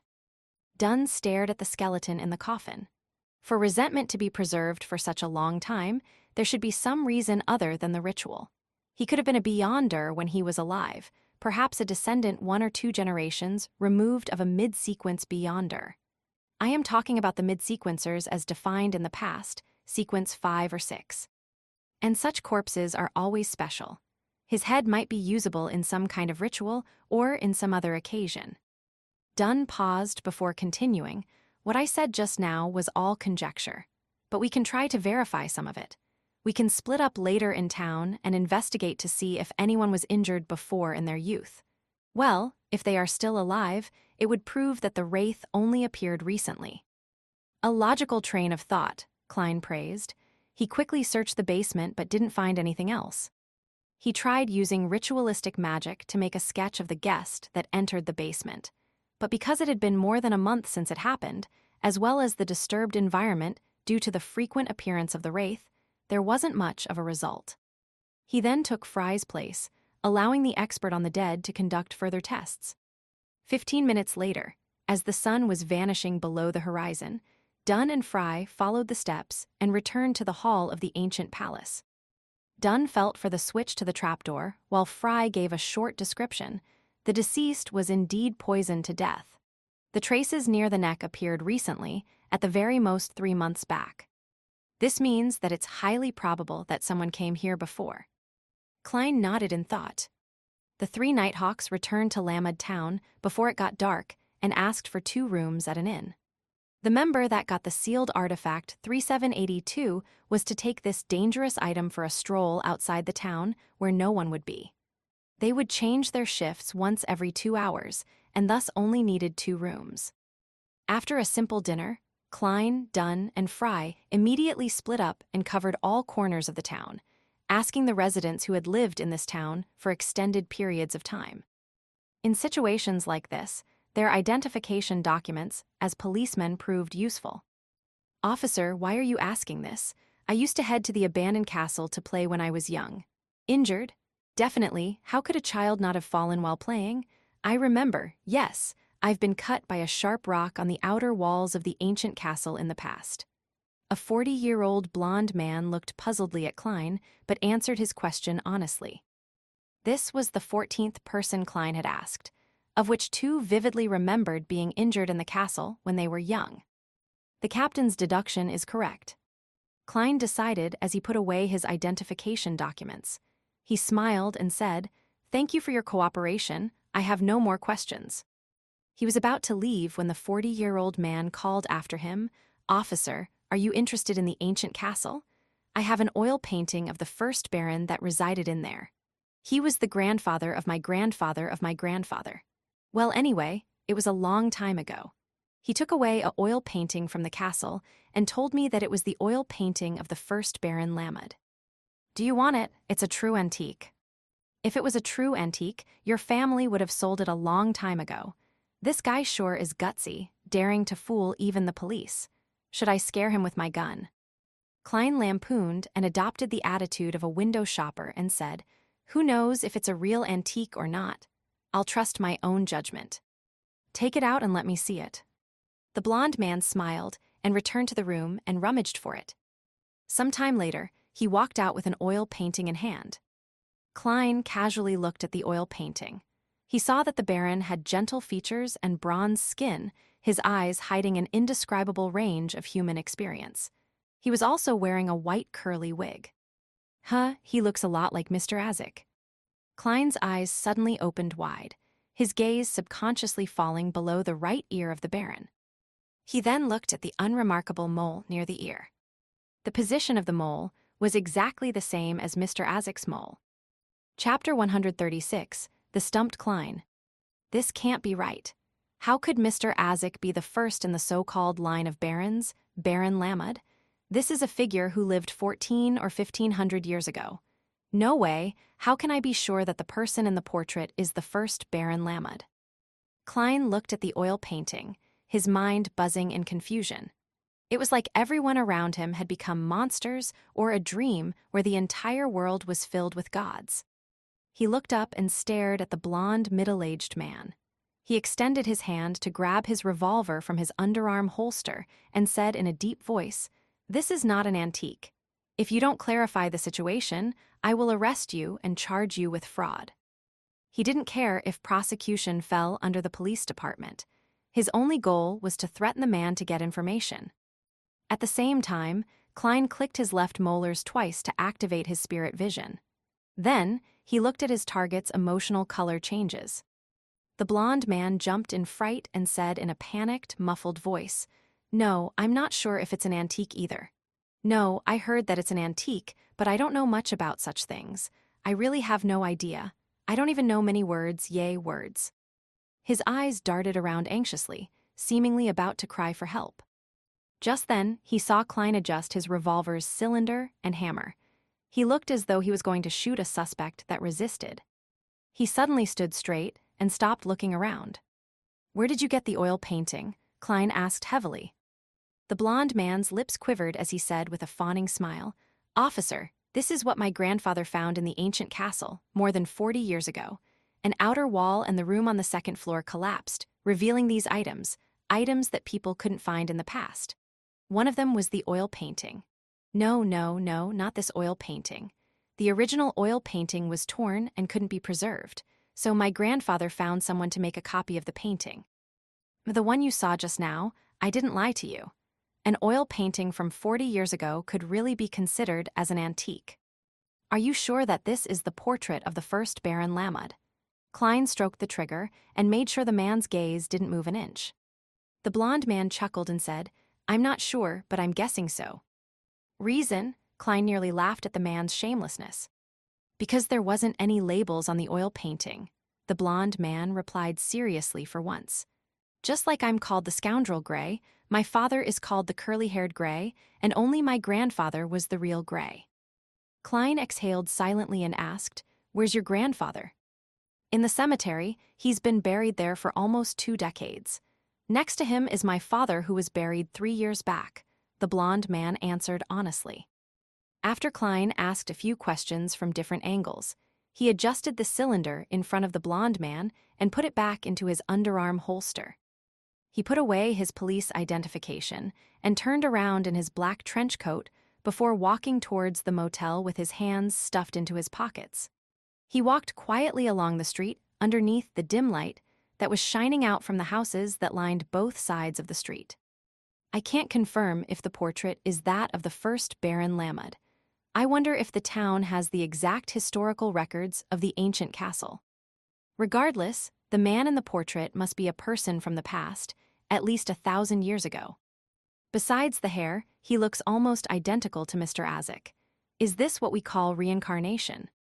Back when Mr. Azik gave up his position in other universities in Backland and came to Tingen, perhaps it was driven by instinct. There's another possibility, such as the man in the portrait is Mr. Azik and Mr. Azik is him." Having thought of this, Klein felt a jolt. He nearly stumbled on the steps ahead. He paced back and forth around a damaged gas street lamp and tried to incorporate his knowledge from the world of information overload. According to his earlier guesses, he made a further inference. Mr. Azik might have become immortal due to some reasons, such as being a vampire. Could that be why he survived for so long?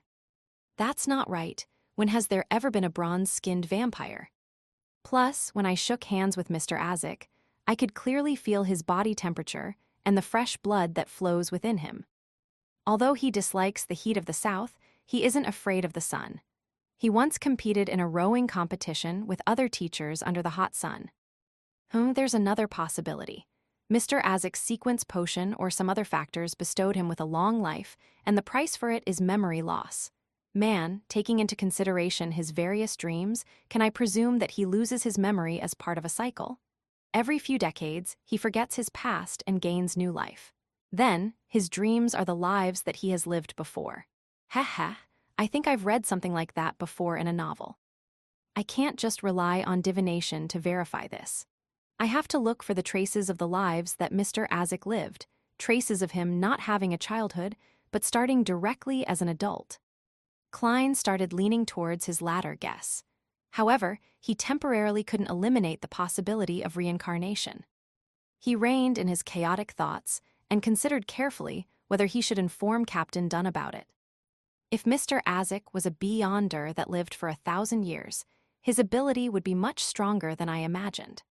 He advised me out of kindness. However, It would be hard to say if he will remain kind when I find clues about his past. But Mr. Azik has been nice to me all this time. To involve the Nighthawks would result in a non-trivial possibility of harming him. Sai, it looks like I must divine this matter in the world above the gray fog. This is the most proper choice for a seer. Klein made the decision and returned to the hotel quickly. Since Dunn and Fry had yet to return, he seized the opportunity to get another room at the cost of one solely.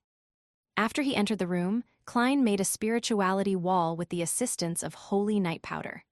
Then, he took 4 steps counterclockwise, went through the mad ravings, and arrived above the gray fog.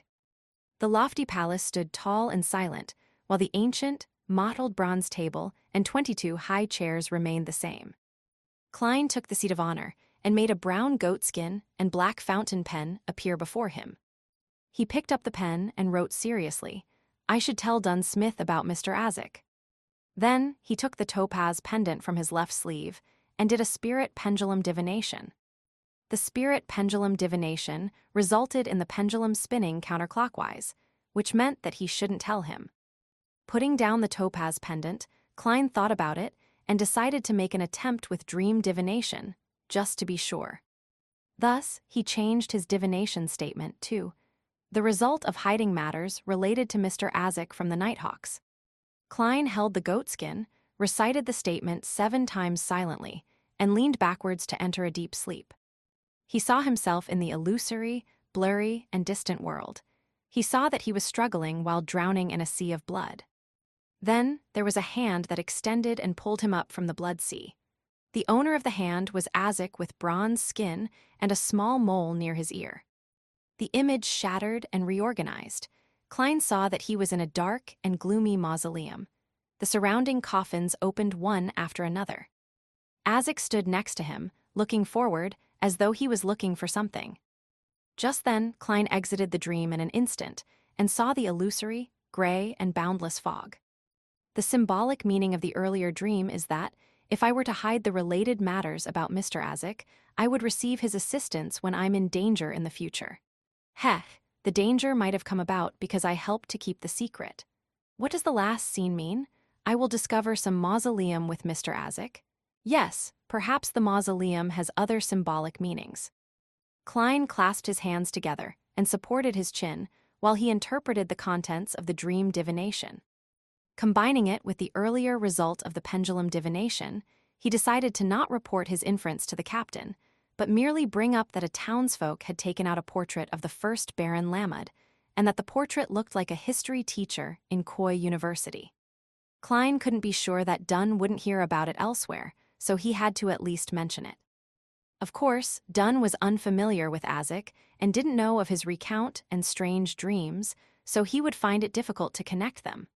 Klein even suspected that the captain wouldn't quite remember what Azik looked like.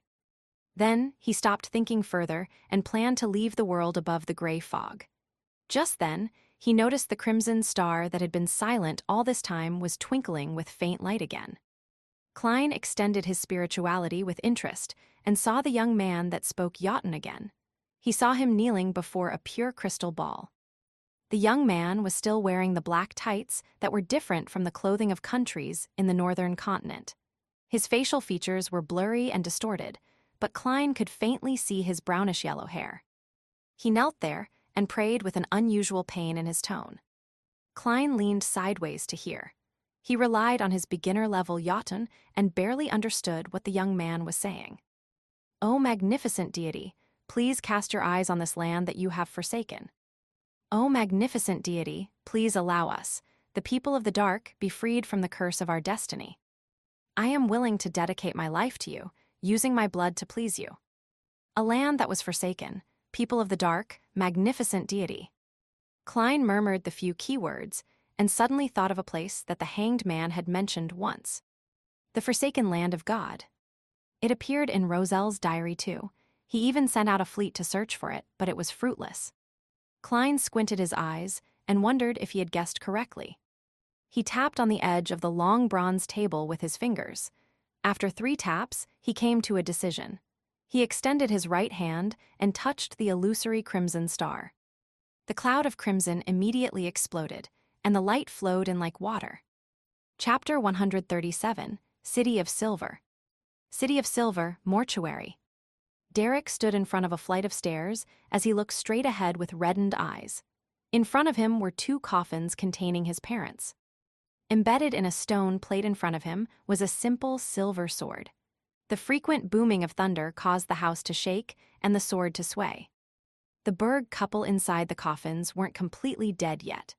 They struggled to keep their eyes open while making weak attempts to heave for air, but in the eyes of some, the luster of their lives could no longer suppress their irreversible darkening. "Derek, do it!" An elder dressed in a long black robe looked at the youth and said in a deep voice with a staff in his hand. The expression of the youth was visibly contorted. "No, no, no." Derek, who had brownish-yellow hair, shook his head repeatedly. He took a step back with every word and finally let out an ear-piercing scream. "Thump!" The elder struck down his staff and said, "Do you wish for the whole city to be buried along with your parents? You should know that we are the people of the dark who have been forsaken by God. We can only live in a cursed place like this, and all the dead would become horrifying evil spirits. There's no way to reverse it regardless of what we do, other than ending their lives by the hands of a family member." Why? Derek asked in despair, shaking his head. "Why are the citizens of the City of Silver destined to kill their parents the moment they are born?" The elder closed his eyes, as if recalling what he had experienced in the past. "This is our destiny, this is the curse we must bear, this is the will of God. Draw your sword, Derek, this is a show of respect for your parents. After this, when you have calmed down, you can try becoming a divine blood warrior." In the coffin, Berg tried to speak, but he could only let out a groan after his chest heaved several times. Derek took several steps forward with great difficulty, returning to the side of the silver sword. He extended his shivering right hand. His brain registered the cold touch of the metal, causing him to recall the blood ice his father brought back when he went hunting. Blood ice, the size of a mere palm, was enough to keep his home cool for a few days. Images flashed past his eyes. His stern father teaching sword techniques, his friendly father patting away the dust on his back, his gentle mother mending his clothes, his brave mother stepping in front of him when they encountered a mutated monster. And finally, his family huddling in front of a flickering candle and sharing food. A faint sound croaked from his throat despite his utmost suppression. With a low grunt, he exerted force with his right hand and drew the sword. Tap, tap, tap. He lowered his head and charged forward, raising the sword and driving it down with force. Ah, blood splattered following a pained scream. The blood splattered onto Derek's face and into his eyes. His vision became red. He pulled out the sword and pierced it into the coffin by the side. After the sharp metal pierced through flesh, Derek released his grip and wavered as he stood up. He didn't look at the condition of the people inside the coffin. Derek stumbled as he ran out of the mortuary, as if he was being chased by evil spirits. His fists and teeth were clenched tight. The blood on his face left streaks across his face. The elder who had taken in everything from the side. There were stone pillars that lined the main streets of the City of Silver. Atop the stone pillars were lanterns, and within the lanterns were unlit candles. There was no sun in the sky here, no moon, no stars, only an unchanging darkness and lightning that threatened to tear apart everything. The citizens of the City of Silver walked along the dark streets with the illumination of the lightning. The few hours when the lightning died down was considered by them as the true night as mentioned in the legends. That was the time where they had to use candles to light up the city, drive away the darkness, and make it serve as a warning for the monsters. Derek made his way along the street. He didn't have anywhere he wanted to go, but as he walked, he realized that he had reached the door of his house. He took out his keys and unlocked the door. He saw the familiar sights, but he didn't hear his mother's concerned voice or his father reprimanding him for running about. The house was empty and cold. Derek clenched his teeth again. He walked quickly to his room and searched for the crystal ball.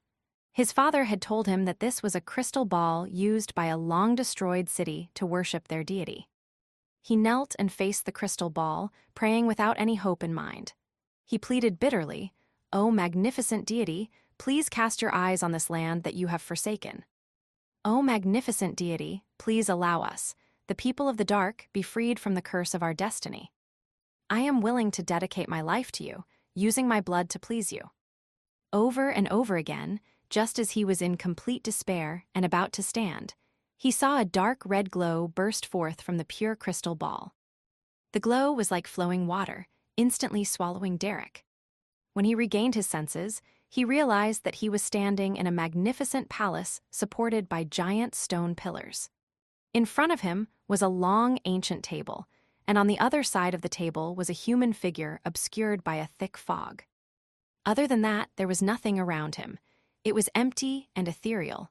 Under him was a boundless fog and incorporeal dark red specks of light. Derek felt a flame of hope ignite in his heart. He stared at the human figure at the very top, confused and puzzled. Are you God?" After asking this, he suddenly remembered a statement he read from a book in the City of Silver and quickly lowered his head. That statement was, "Do not look directly at God." Klein leaned back as he crossed his hands. He adopted a relaxed posture and answered using the language of the giants, Jotun, "I am not God. I am merely the fool who is interested in the long history of this world." Klein had already activated his spirit vision by clicking his left molars. He noticed that the youth in front of him had different colors covering the surface of his astral projection and the depths of his ether body. This meant that he was not a beyonder. The fool. Derek ruminated over the term and, after a long silence, said with difficulty, "I don't care if you're God or the fool, my prayers will not change. I hope that the people of the City of Silver will be freed from the curse of their destinies. I hope that the sun and sky described in the books will appear in our skies. If possible, I wish that my parents can be revived." "Hey, I am not a wishing well." Klein put down his hands and laughed. "Why should I help you?" Derek froze. He thought for some time before saying, "I will offer my soul to you. I will use my blood to please you." "I have no interest in the soul and blood of a mortal." Klein smiled and shook his head. He saw the color of the youth's feelings turn into the color of despair bit by bit. Without waiting for the youth to speak, Klein nonchalantly said, "But I can give you a chance. I am a fool that likes a fair and equal exchange. You can use what you can attain to exchange with me, or people like you, to exchange for things you want. But remember, they must be equal in value. This can make you powerful. Perhaps one day, you can rely on your own strength to free the City of Silver from its curse and make the sun appear in your sky once again." Based on the youth's description, Klein was confident that the City of Silver was the so-called forsaken land of God. Of course, he couldn't be certain of this for the time being. After all, the religious literature claimed that the world existed in a sunless state during the first epoch, the Chaos Epoch. No one knew if there were any other strange lands that the countries of the northern continent were unaware of, other than the forsaken land of God. Derek listened quietly.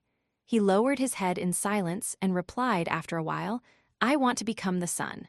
I wish to obtain the formula of the corresponding starting sequence potion from you." Sequence, potion, the sun. The sequence pathway that the Church of the Eternal Blazing Sun possesses. From the looks of it, we exist in the same world. The term sequence was born from the revelation of the first blasphemy slate, which happened at the end of the second epoch, the Dark Epoch. In other words, if the City of Silver is really the forsaken land of God, this means that it was split apart from the southern and northern continents at the end of the second epoch. Could this be related to the cataclysm of the third epoch? According to the legends, the Evernight goddess, Earth Mother, and the god of combat descended upon this world and protected humans from the cataclysm, along with the Lord of Storms, Eternal Blazing Sun, and the god of knowledge and wisdom. Klein obtained a fair bit of information from the youth. But he had trouble interpreting what the youth was saying, and even more trouble organizing his words, as he wasn't fluent in Jotun. Luckily, ancient Fasak was derived directly from Jotun. Klein could be described as an expert in that area, and thus he could master Jotun relatively quickly, preventing him from making a fool of himself. Klein maintained his posture. He replied with a calm tone, "We can discuss this transaction in the future. Do not go out for the next 2 days. Try your best to not be in the same room as anyone else. He didn't know the unit of time used in the City of Silver, much less the time difference it had with the Lone Kingdom. All he could do was generalize it as tomorrow and wait until the tarot gathering was over before he told him that was the time for future meetings. Klein knew that there was a term for day in the Jotun, and thus deduced that the youth would understand even if the City of Silver didn't use it as a measure of time. "All right, I'll follow your instructions," Derek replied with his head lowered. He didn't have any objections. Klein heaved a sigh of relief. He tapped his fingers on the side of the table and said, "Before I send you back, let me first complete our equal exchange. I gave you a chance to be strong, and you have to give me something equal in return. I have said that I am the fool who is interested in the long history of this world. What I ask in return is the history of the City of Silver, everything that you know." Derek thought for a moment before replying softly, "I will describe it faithfully. The City of Silver has existed ever since the omnipotent and omniscient God, the Lord that created everything, forsook this land. No, it existed before that, but it was called the Kingdom of Silver." Chapter 138, Giant Pathway. The omnipotent and omniscient God, the Lord that created everything.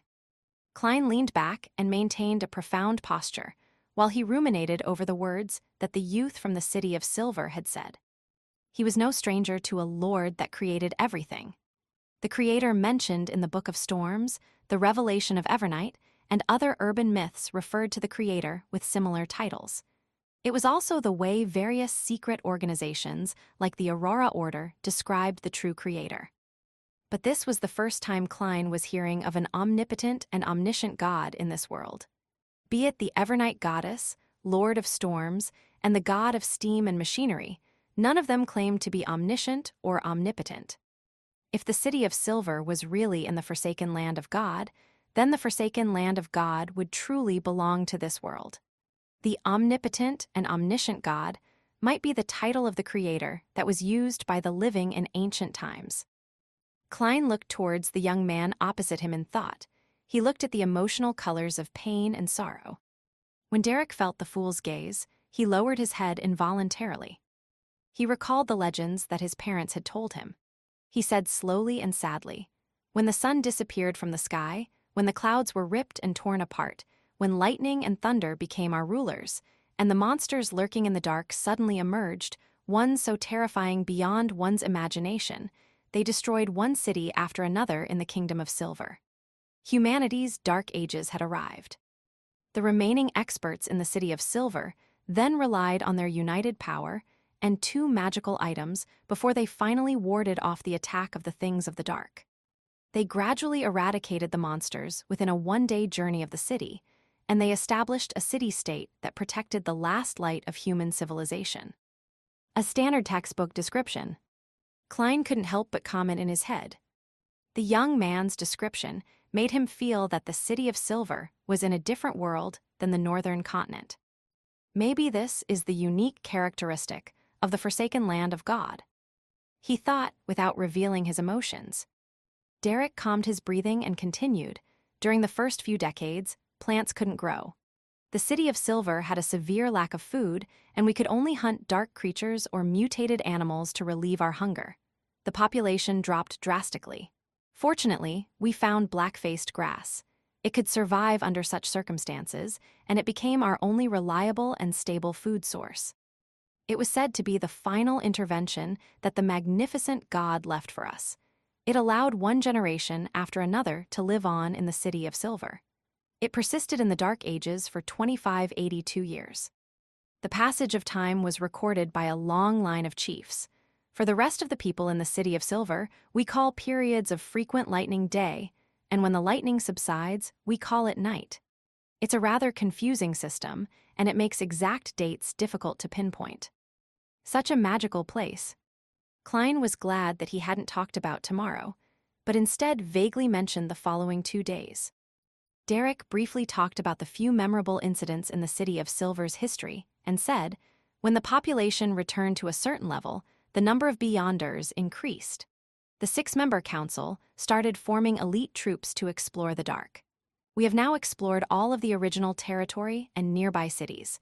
We are advancing towards the darker and more terrifying depths of the dark. At the border, we found cities with strange architectural style, but they were destroyed at some point. We suspect that they were sanctuaries built by other remaining humans. Unfortunately, they still lost to the things of the dark in the end. The things of the dark that he mentions should be a reference to monsters that hide in the dark, ones that are beyond imagination. Klein nodded indiscernibly. The Kingdom of Silver was once ruled by the Giant King. Hence, the Beyonder chain that we are in control of is the Giant Pathway, also known as the Divine Blood Warrior Sequence Pathway. When we killed certain monsters and explored those destroyed cities, we obtained potion formulas of other sequences. However, the sequence pathways are incomplete, Derek said, moving on to explain the current situation in the City of Silver. Upon hearing that, Klein's mind jolted. Although he didn't change his posture much, he was obviously paying more attention. I love knowing more about sequence potions. The Giant King, the City of Silver, and the Northern Continent share the same history, the Second Epic's history. Killing a monster causes it to drop a formula. Is this a game? No, there's another possibility. Those monsters were once human, Beyonders. Klein suddenly felt a heavy weight on his shoulders. Derek saw that the fool didn't reply. He clenched his teeth, pondered, and said, "The names of the giant sequence pathway are Sequence 9 the Beyonder Warrior, Sequence 8 Gladiator, Sequence 7 Weapons Master, Sequence 6 Dawn Paladin, Sequence 5 Guardian, and Sequence 4 Demon Hunter. Only the elders and the six-member council know the names of the higher sequences. Sequence 4 Demon Hunter. This is the name of a high-sequence potion formula. This is the first time I've heard something like this." Klein felt delighted at the fact that he finally learned one of the names of the higher sequences. However, he suspected that it was a name from ancient times, which would be different from the current version in the Northern Continent, just like the Storm Priest and the Seafarer. Oh, Beyonder Warrior, Gladiator, Weapons Master. Sounds familiar. Oh, right, the sequence pathway that the Church of the God of Combat has in control is very similar to this. Sequence 9 Warrior, Sequence 8 Pugilist, Sequence 7 Weapons Master. Due to the limits of his security clearance, Klein only knew the titles of the first 3 sequences that the Church of the God of Combat had in control, but the similarity between the two pathways was still obvious. Based on the core meaning, they are basically identical. The complete sequence that the Church of the God of Combat mastered is the so-called giant sequence pathway. It is said that there was a god that emerged in the third epic, which was the Cataclysm epic, to inherit the estate of the Giant King? Or could it be that he himself was an ancient giant? Klein analyzed and judged while he maintained his calm appearance. Derek continued to explain. After we pulled through the initial hardships, the City of Silver has been ruled by a 6-member council ever since. The elder that enjoys the highest position in the council is called the chief. The other 5 are equal in rank. The current 6-member council is formed by 3 demon hunters, 2 guardians with the greatest potential, and a shepherd. The City of Silver has 3 high-sequence Beyonders, demigod-like experts. These 3 alone could destroy the Tarot Club 100 times over. Klein felt a little afraid. He had yet to attempt recruiting someone under the nose of a high-sequence Beyonder. However, since the young man was just a mere commoner, with him not even at Sequence 9, it was unlikely that he would gain the attention of the upper echelons for a long time. Thus, Klein relaxed again. Is Shepherd from another sequence pathway, perhaps from one of the incomplete pathways? Sounds reminiscent of the style of the Aurora Order. The member from the Aurora Order that wrote a letter to Mr. Z, what was his name again? He kept mentioning the Lord's Lamb. Klein maintained his leisurely posture and asked casually, "Shepherd." "Yes, this is a sequence pathway that we found from a city that the Things of the Dark destroyed. It only reached Sequence 5 Shepherd, but Elder Lovia is very strong, very strange, and very scary. It is said that she once won against an evil spirit at the level of a high-sequence Beyonder without getting injured. Therefore, when there was a vacancy in the 6-member council, they made an exception for her," Derek, feeling a little fear. Klein thought, then smiled as he asked, "What's the sequences before Shepherd? I find them familiar."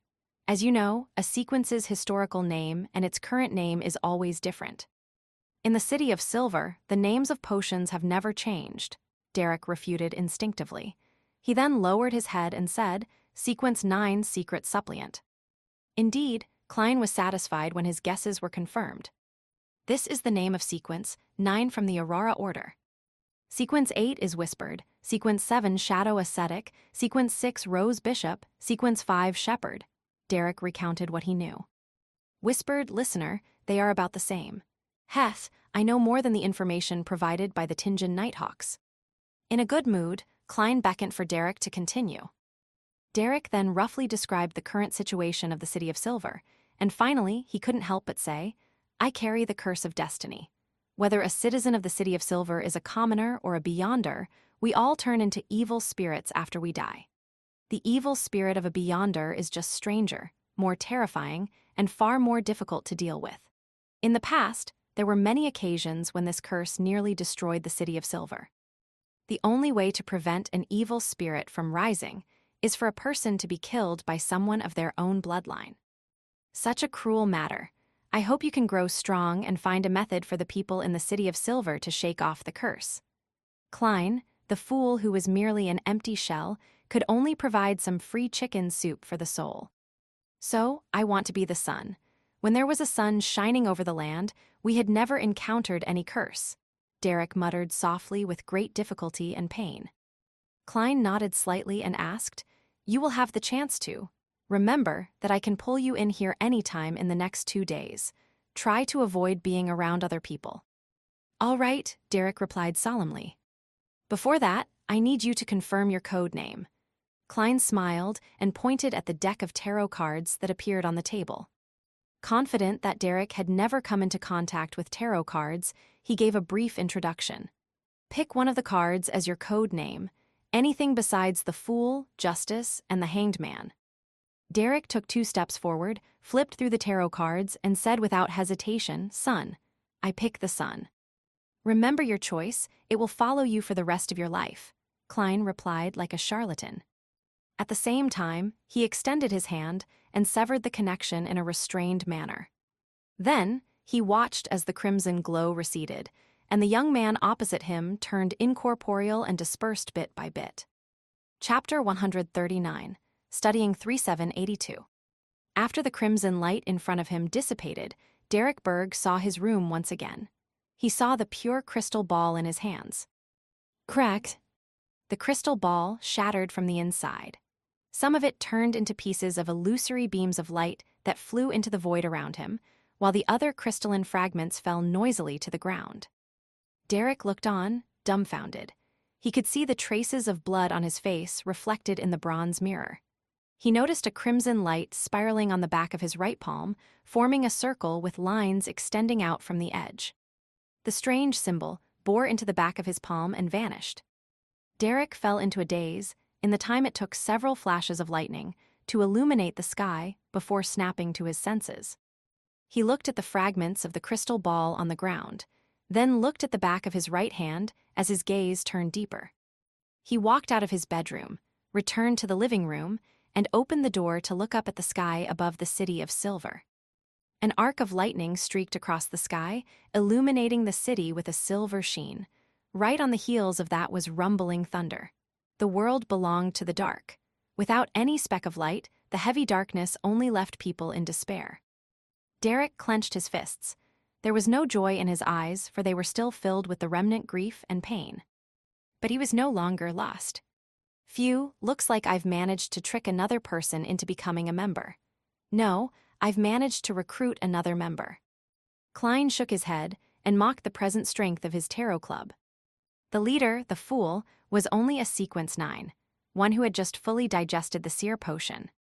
And there were at least 3 high-sequence beyonders at Sequence 4 in the hopeless City of Silver that the Sun spoke of. After mentioning the acting method one more time, I can start telling the captain the specifics and hand in my special application. At the very least, I'll stop being in charge of support once I become a clown. Klein didn't stay in the world of fog. He extended his spirituality, wrapped it around himself, and initiated a descent. Tearing through the gray fog and passing through the ravings, He returned to his room before dispelling the wall of spirituality. Then, Klein picked up the key and headed out of the room. He first went to the 2 rooms booked by Dunn to take a look in order to confirm that the captain and Fry hadn't returned yet. He then headed to the first level and handed the key back to the boss. The boss looked at the wall clock to the side and gave a thumbs up. "Well done." "Hey, are you mistaken over why I booked an hourly room?" Klein wanted to explain himself, but finally decided to leave the misunderstanding as it was. Feeling wronged, he tried to console himself. "Yes, this way, he won't mention that I rented another room in front of the captain." After heading out and going through the motions, Klein did a quick divination and returned to the inn based on the results. He headed straight to the second floor to find Dunn and Fry discussing their investigations in one of the rooms, just as he expected. "We can confirm that the wraith appeared within the last 3 months." Dunn summarized to Klein with a nod as he came through the door. Klein immediately echoed, "My investigations also confirmed it." He highlighted the main points of his questioning and concluded, "Hess, there's a townsfolk named Scoundrel Gray who claimed that he had the portrait of the first Baron Lammud. He said that it was an antique oil painting more than 1,000 years old." "Don't tell me you bought it." Dunn's eyes shimmered as he was taken aback before he asked, "Captain, do you think that I'm so stupid to be fooled that easily?" Klein gave a dry laugh. "No, I didn't. Even though I'm a history student, I have attended some lessons on archaeology and have some degree of experience in this area. I can more or less determine if something is fake." "Heth, the person in the portrait looked a little like my history teacher, Mr. Azek." He casually mentioned the most important piece of information. And indeed, Dunn didn't pay too much attention to it. He massaged his temples and said, "This is a small town near a historical site. There will always be a myriad of antiques here. I just saw a vendor selling the silver wine glasses of Baron Lammud. Someone tried to sell me the insignia of the Lammud family, claiming that it had been dug out of the castle," Fry added. Klein subconsciously asked, "Did you guys buy them?" Fry and Klein looked at each other and didn't continue with the subject. "The next mission is for you or Fry to take sealed artifact 3782 out of town to somewhere uninhabited. Otherwise, a good half of the people in this inn will become idiots blathering praises of the sun. Are you going first or Fry?" Dunn looked at Klein with his deep gray eyes. "Me?" Klein raised his hand slightly and smiled. "It's still quite early, so I can come back and have a nice sleep later. We're doing 2-hour shifts, right?" "Yes." Fry, go over with Klein and confirm where you'll exchange the sealed artifact." Dunn turned to look at corpse collector Fry. He had already found an opportunity to hand sealed artifact 3782 over to Fry when they split up to conduct their investigations. Otherwise, he would have been purified and started praising the sun. Fry hadn't had enough time to recover and could only hold the item for another 3 hours. "All right." Fry took out the mutated sun's sacred emblem from the inner pocket of his black trench coat and handed it over to Klein. Klein took the item with a fair bit of curiosity and interest. The metal was warm to the touch, as if hot water was flowing within it. The warm, gentle glow was like a ripple, spreading outward in waves and bringing with it a pure smell. At the same time, Klein felt that the dark, golden, sacred emblem carved with the symbol of the sun was cleansing his spirituality, removing the impurities and leaving it pure. Of course, all sealed artifacts have their dangers. Death might occur if one isn't careful enough. It's even possible to have a fate worse than death. He muttered to himself as he placed the sealed artifact 3782 into his inner pocket. After inspecting his revolver, charms, and cane, he walked out of the room and left the inn together with Fry. They headed straight for the outskirts of Lammud town. The two circled an area beside a sparse and deserted forest and confirmed that there was no one within dozens of meters of them. "Chase away anyone who approaches you," Fry coldly reminded. "I'll come to take your place in 2 hours." "Sounds good," Klein replied with a smile. After seeing Fry enter the town, he found a tall boulder he had eyed previously. He picked up some leaves from the tree beside him and wiped the surface of the boulder. He then touched the top of the stone with his finger and inspected the stone under the light of the crimson moon. After confirming that it was clean, Klein put on his black trench coat and sat down. Why stand when you can sit? Klein thought to himself. After a few minutes of silence, he looked at the dark, quiet, and rather scary forest. He couldn't help but stand up, taking out several metal bottles from his hidden pockets and scattering their contents, herb powder and essential oils, around the boulder. Klein recited an incantation in Hermes. With the help of the materials, he created a barrier of spirituality, sealing the area he was in. He did this simple ritual for 2 reasons. First, he didn't want to rely too much on his premonition for danger as a seer to defend against corpses and spirits launching a sneak attack against him. The second reason was to keep the bugs away. This is 100 times better than insect repellent. Klein sat back down, satisfied. After sitting there for a few minutes, Klein took out sealed artifact 3782 out of curiosity. He began a detailed inspection of the mutated sun sacred emblem. I wonder if I could use divination to find out its origins and how it became special. He took out the pen and paper he always had on him and wrote a statement. The origin of the mutated sun's sacred emblem in my hands. As a qualified and true seer, Klein had made the preparations needed to divine anywhere. After reciting the statement 7 times, he closed his eyes and entered a state of cogitation, using that as a launchpad to propel him into his dreams. All he saw were fragmented pieces of light in his dreams. Other than that, he didn't learn anything else. Yes, the church must have gotten other seers to attempt the same thing in the past. The fact that there is no mention of its origins must mean that there was no result from the divination, just like what happened just now. Klein sighed. He then thought, I wonder what would happen if I eliminate the interferences. This thought immediately filled Klein's head, pushing his curiosity to a peak. After more than 10 minutes of hesitation, he stood up. He decided that it was fine since there was no one around, considering how he was in a secluded area of the forest. He took 4 steps counterclockwise inside his wall of spirituality before entering the world above the fog once again. Klein sat at the seat of honor of the ancient table in the magnificent palace. He conjured a few sheets of yellowish-brown goatskin and a black fountain pen, as well as the mutated sun's sacred emblem. It feels rather real. He rubbed sealed artifact 3782 in his hands, finding the tactile feedback identical to the one he had felt in the outside world. It instantiates itself based on what I felt. Klein mumbled to himself before writing down the statement he had come up with previously. The origin of the mutated sun, sacred emblem in my hands. After reciting the statement 7 times, he held the piece of goatskin and sealed artifact 3782 in his hands. He leaned back and entered his dream. In the blurry dream world, Klein saw a drop of glowing gold liquid. It was warm and bright. It was suspended above an altar, before a man dressed in a white classic robe. The man only had his back facing Klein. He had lost all signs of life as he fell slowly towards the sacrificial altar. At that moment, the sun's sacred emblem he was holding had come into contact with the golden liquid, the latter quickly seeping into the emblem. The dream quickly dissipated after Klein saw this, waking him up. So it was because of the golden liquid that this sacred emblem has been so effective and uncontrollable to this day. Decades have passed since the discovery of this emblem, but its cleansing powers haven't declined. I wonder what that golden liquid was, some advanced Beyonder ingredient? Klein toyed with the sealed artifact 3782 in his hand and slipped into deep thought. After deliberating over it for a few minutes, he tried to emulate the feeling he had in the dream. He wanted to separate the golden liquid from the mutated sun's sacred emblem he had conjured.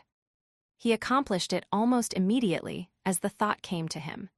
Klein looked in shock at the emblem, which was no longer warm or pure. He watched as the drops of golden liquid silently suspended themselves in the air. He had even more praises for this mysterious space above the fog.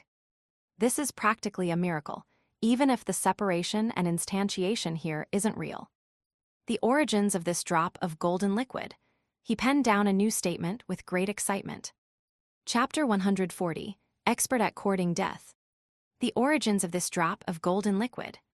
After reciting the divination statement 7 times, Klein held onto the goatskin and the illusory golden liquid before leaning back in his seat. He didn't know if he could divine with the item that was instantiated based purely on a feeling. All he could do was make bold assumptions and carefully seek confirmation. In seconds, Klein's eyes darkened, turning from brown to black as he entered a state of cogitation. His eyelids drooped down and he saw the illusory yet blurry dream. In the blurry world that looked in shambles, a golden, glaring sun suddenly appeared. A low grunt resounded across the void. The pure and clean light suddenly lit everything up as the gold and burning flames swept outwards. Boom! Klein was instantly expelled from his dream world and flipped onto his side as he shivered. His body seemed to become a huge bonfire which burned with a raging flame. At that moment, his thoughts were all over the place. No proper idea could form from the chaos in his mind. Rumble!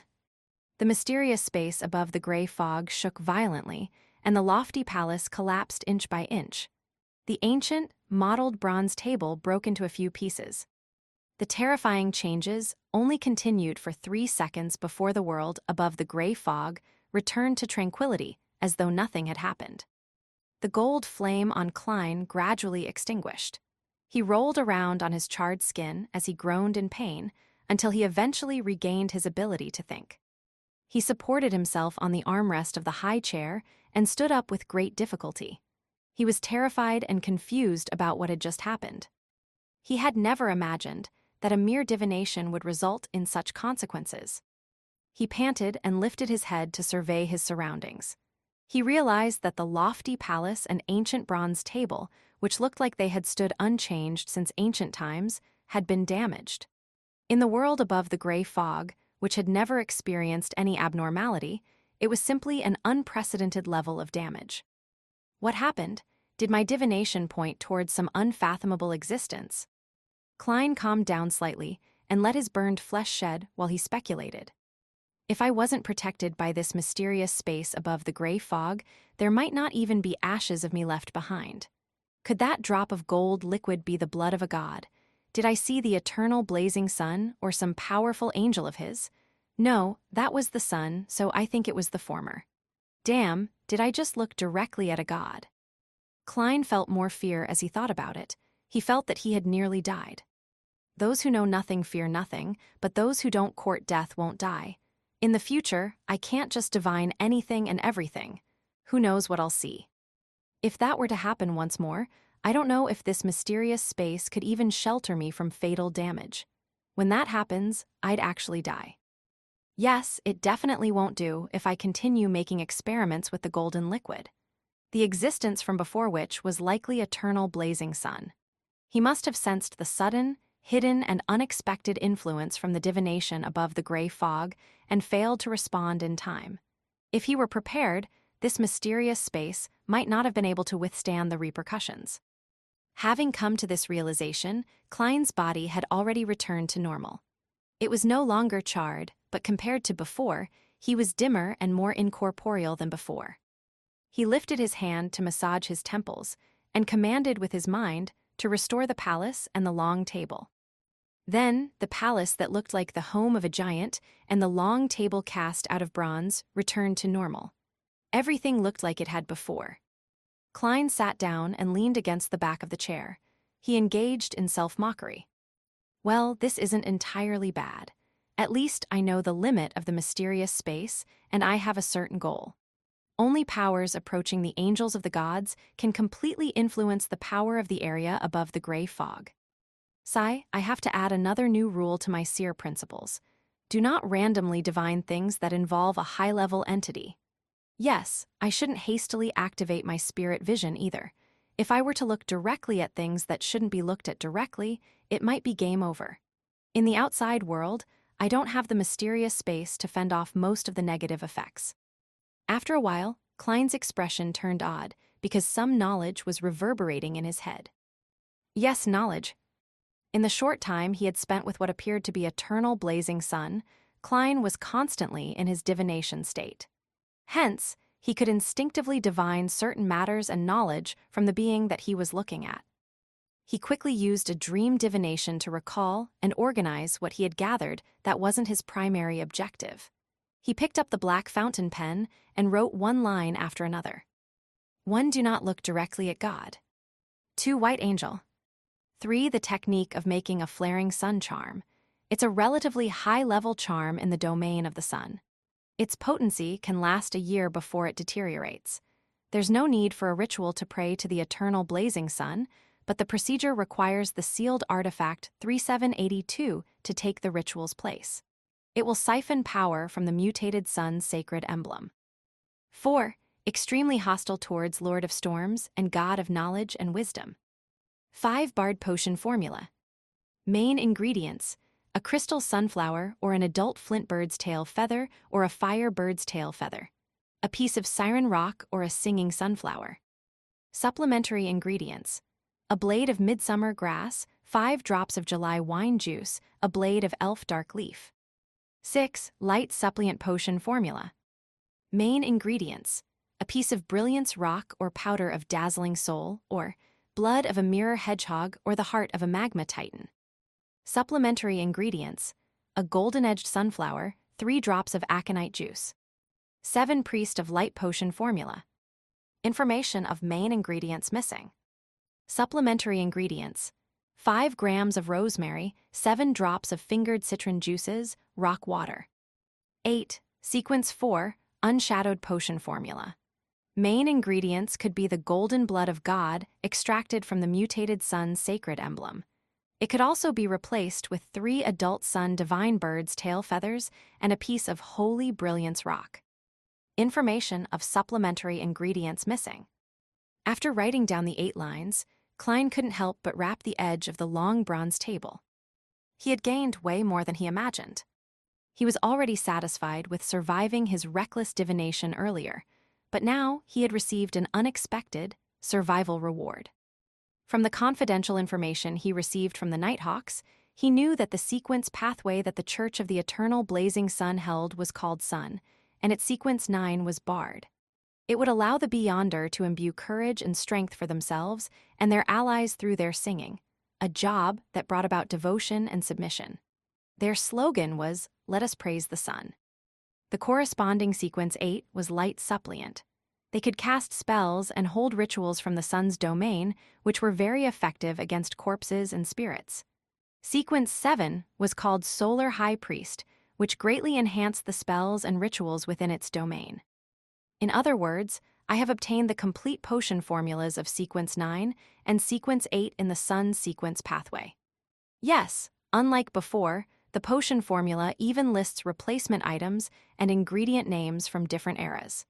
As expected of formulas obtained directly from eternal blazing sun through divination. Klein thought in satisfaction. He had originally planned on seeing if the Hanged Man could solve the request of the young man from the City of Silver. After all, the Church of Storms and the Church of the Eternal Blazing Sun were the most ancient orthodox sects. They had fought against each other for thousands of years, so it would only make sense for the two churches to have learned the initial sequence of each other's pathways. The Hanged Man might not have cared about the sun pathway previously, but since he is very likely a Sequence 7 seafarer, it would probably be easy for him if he really needed to gather the information. However, I don't need him now. I solved it myself, through an unbelievable yet extremely dangerous method.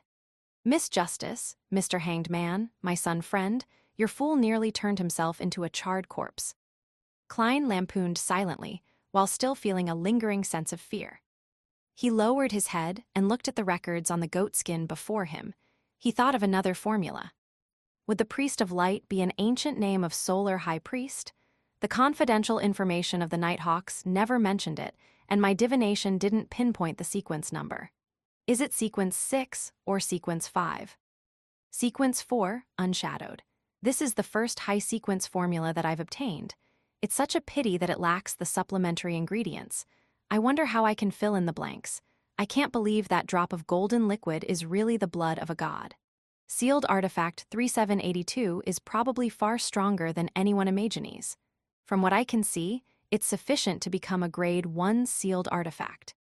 Yes, it's likely that the Nighthawks from before only determined whether the item has any traits of the living, how much danger it would cause to nearby humans, how difficult it is to control the item's effects, and if it can be used against corpses and spirits. They had no way of discovering its unique origin. The mutated sun's sacred emblem can probably even fight against evil spirits. How could the examiner find an evil spirit to experiment on?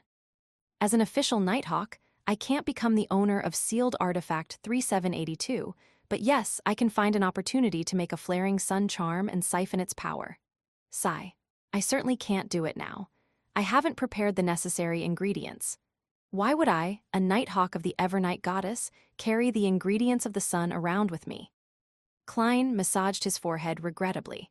He saw that there was no other movement in the world above the gray fog and finally relaxed. He confirmed that the eternal blazing sun hadn't managed to track him down. Do not look directly at God, do not look directly at a high-level entity. I must remember this. Why would the eternal blazing sun be extremely hostile towards the Lord of Storms and the God of knowledge and wisdom? What the hell is a white angel? As these mixed thoughts filled his brain, Klein felt the emptiness and an aching pain in his head. Plus, he felt that too much time had passed. He had to return to the outer world, just in case someone discovered anything amiss. Back then, he thought it would take a minute or so to divine 2 or 3 times in the mysterious space. Plus, there was a spirituality wall isolating him from everything else. Once it was touched, his body in the world above the gray fog would sense it. Hence, he felt utterly safe, but he hadn't considered the possibility of having some sort of accident. In the end, he nearly lost his life, and that wasted quite a bit of time. Due to the fact that he was afraid that he would be greeted by a light of purification beam, or discover that the mutated sun's sacred emblem was damaged, he enveloped his body with spirituality before he stimulated a descent with his heart in his mouth. The crimson moonlight reflected in his eyes, and there was a darkness hidden within. Klein saw the sparse forest and the weeds before him, as well as the intact sealed artifact 3782 in his hands. After a few seconds of breathless anxiety, he finally believed that he was safe. Phew! Klein let out a breath of relief. He felt exhausted after his insane probing at the border of death.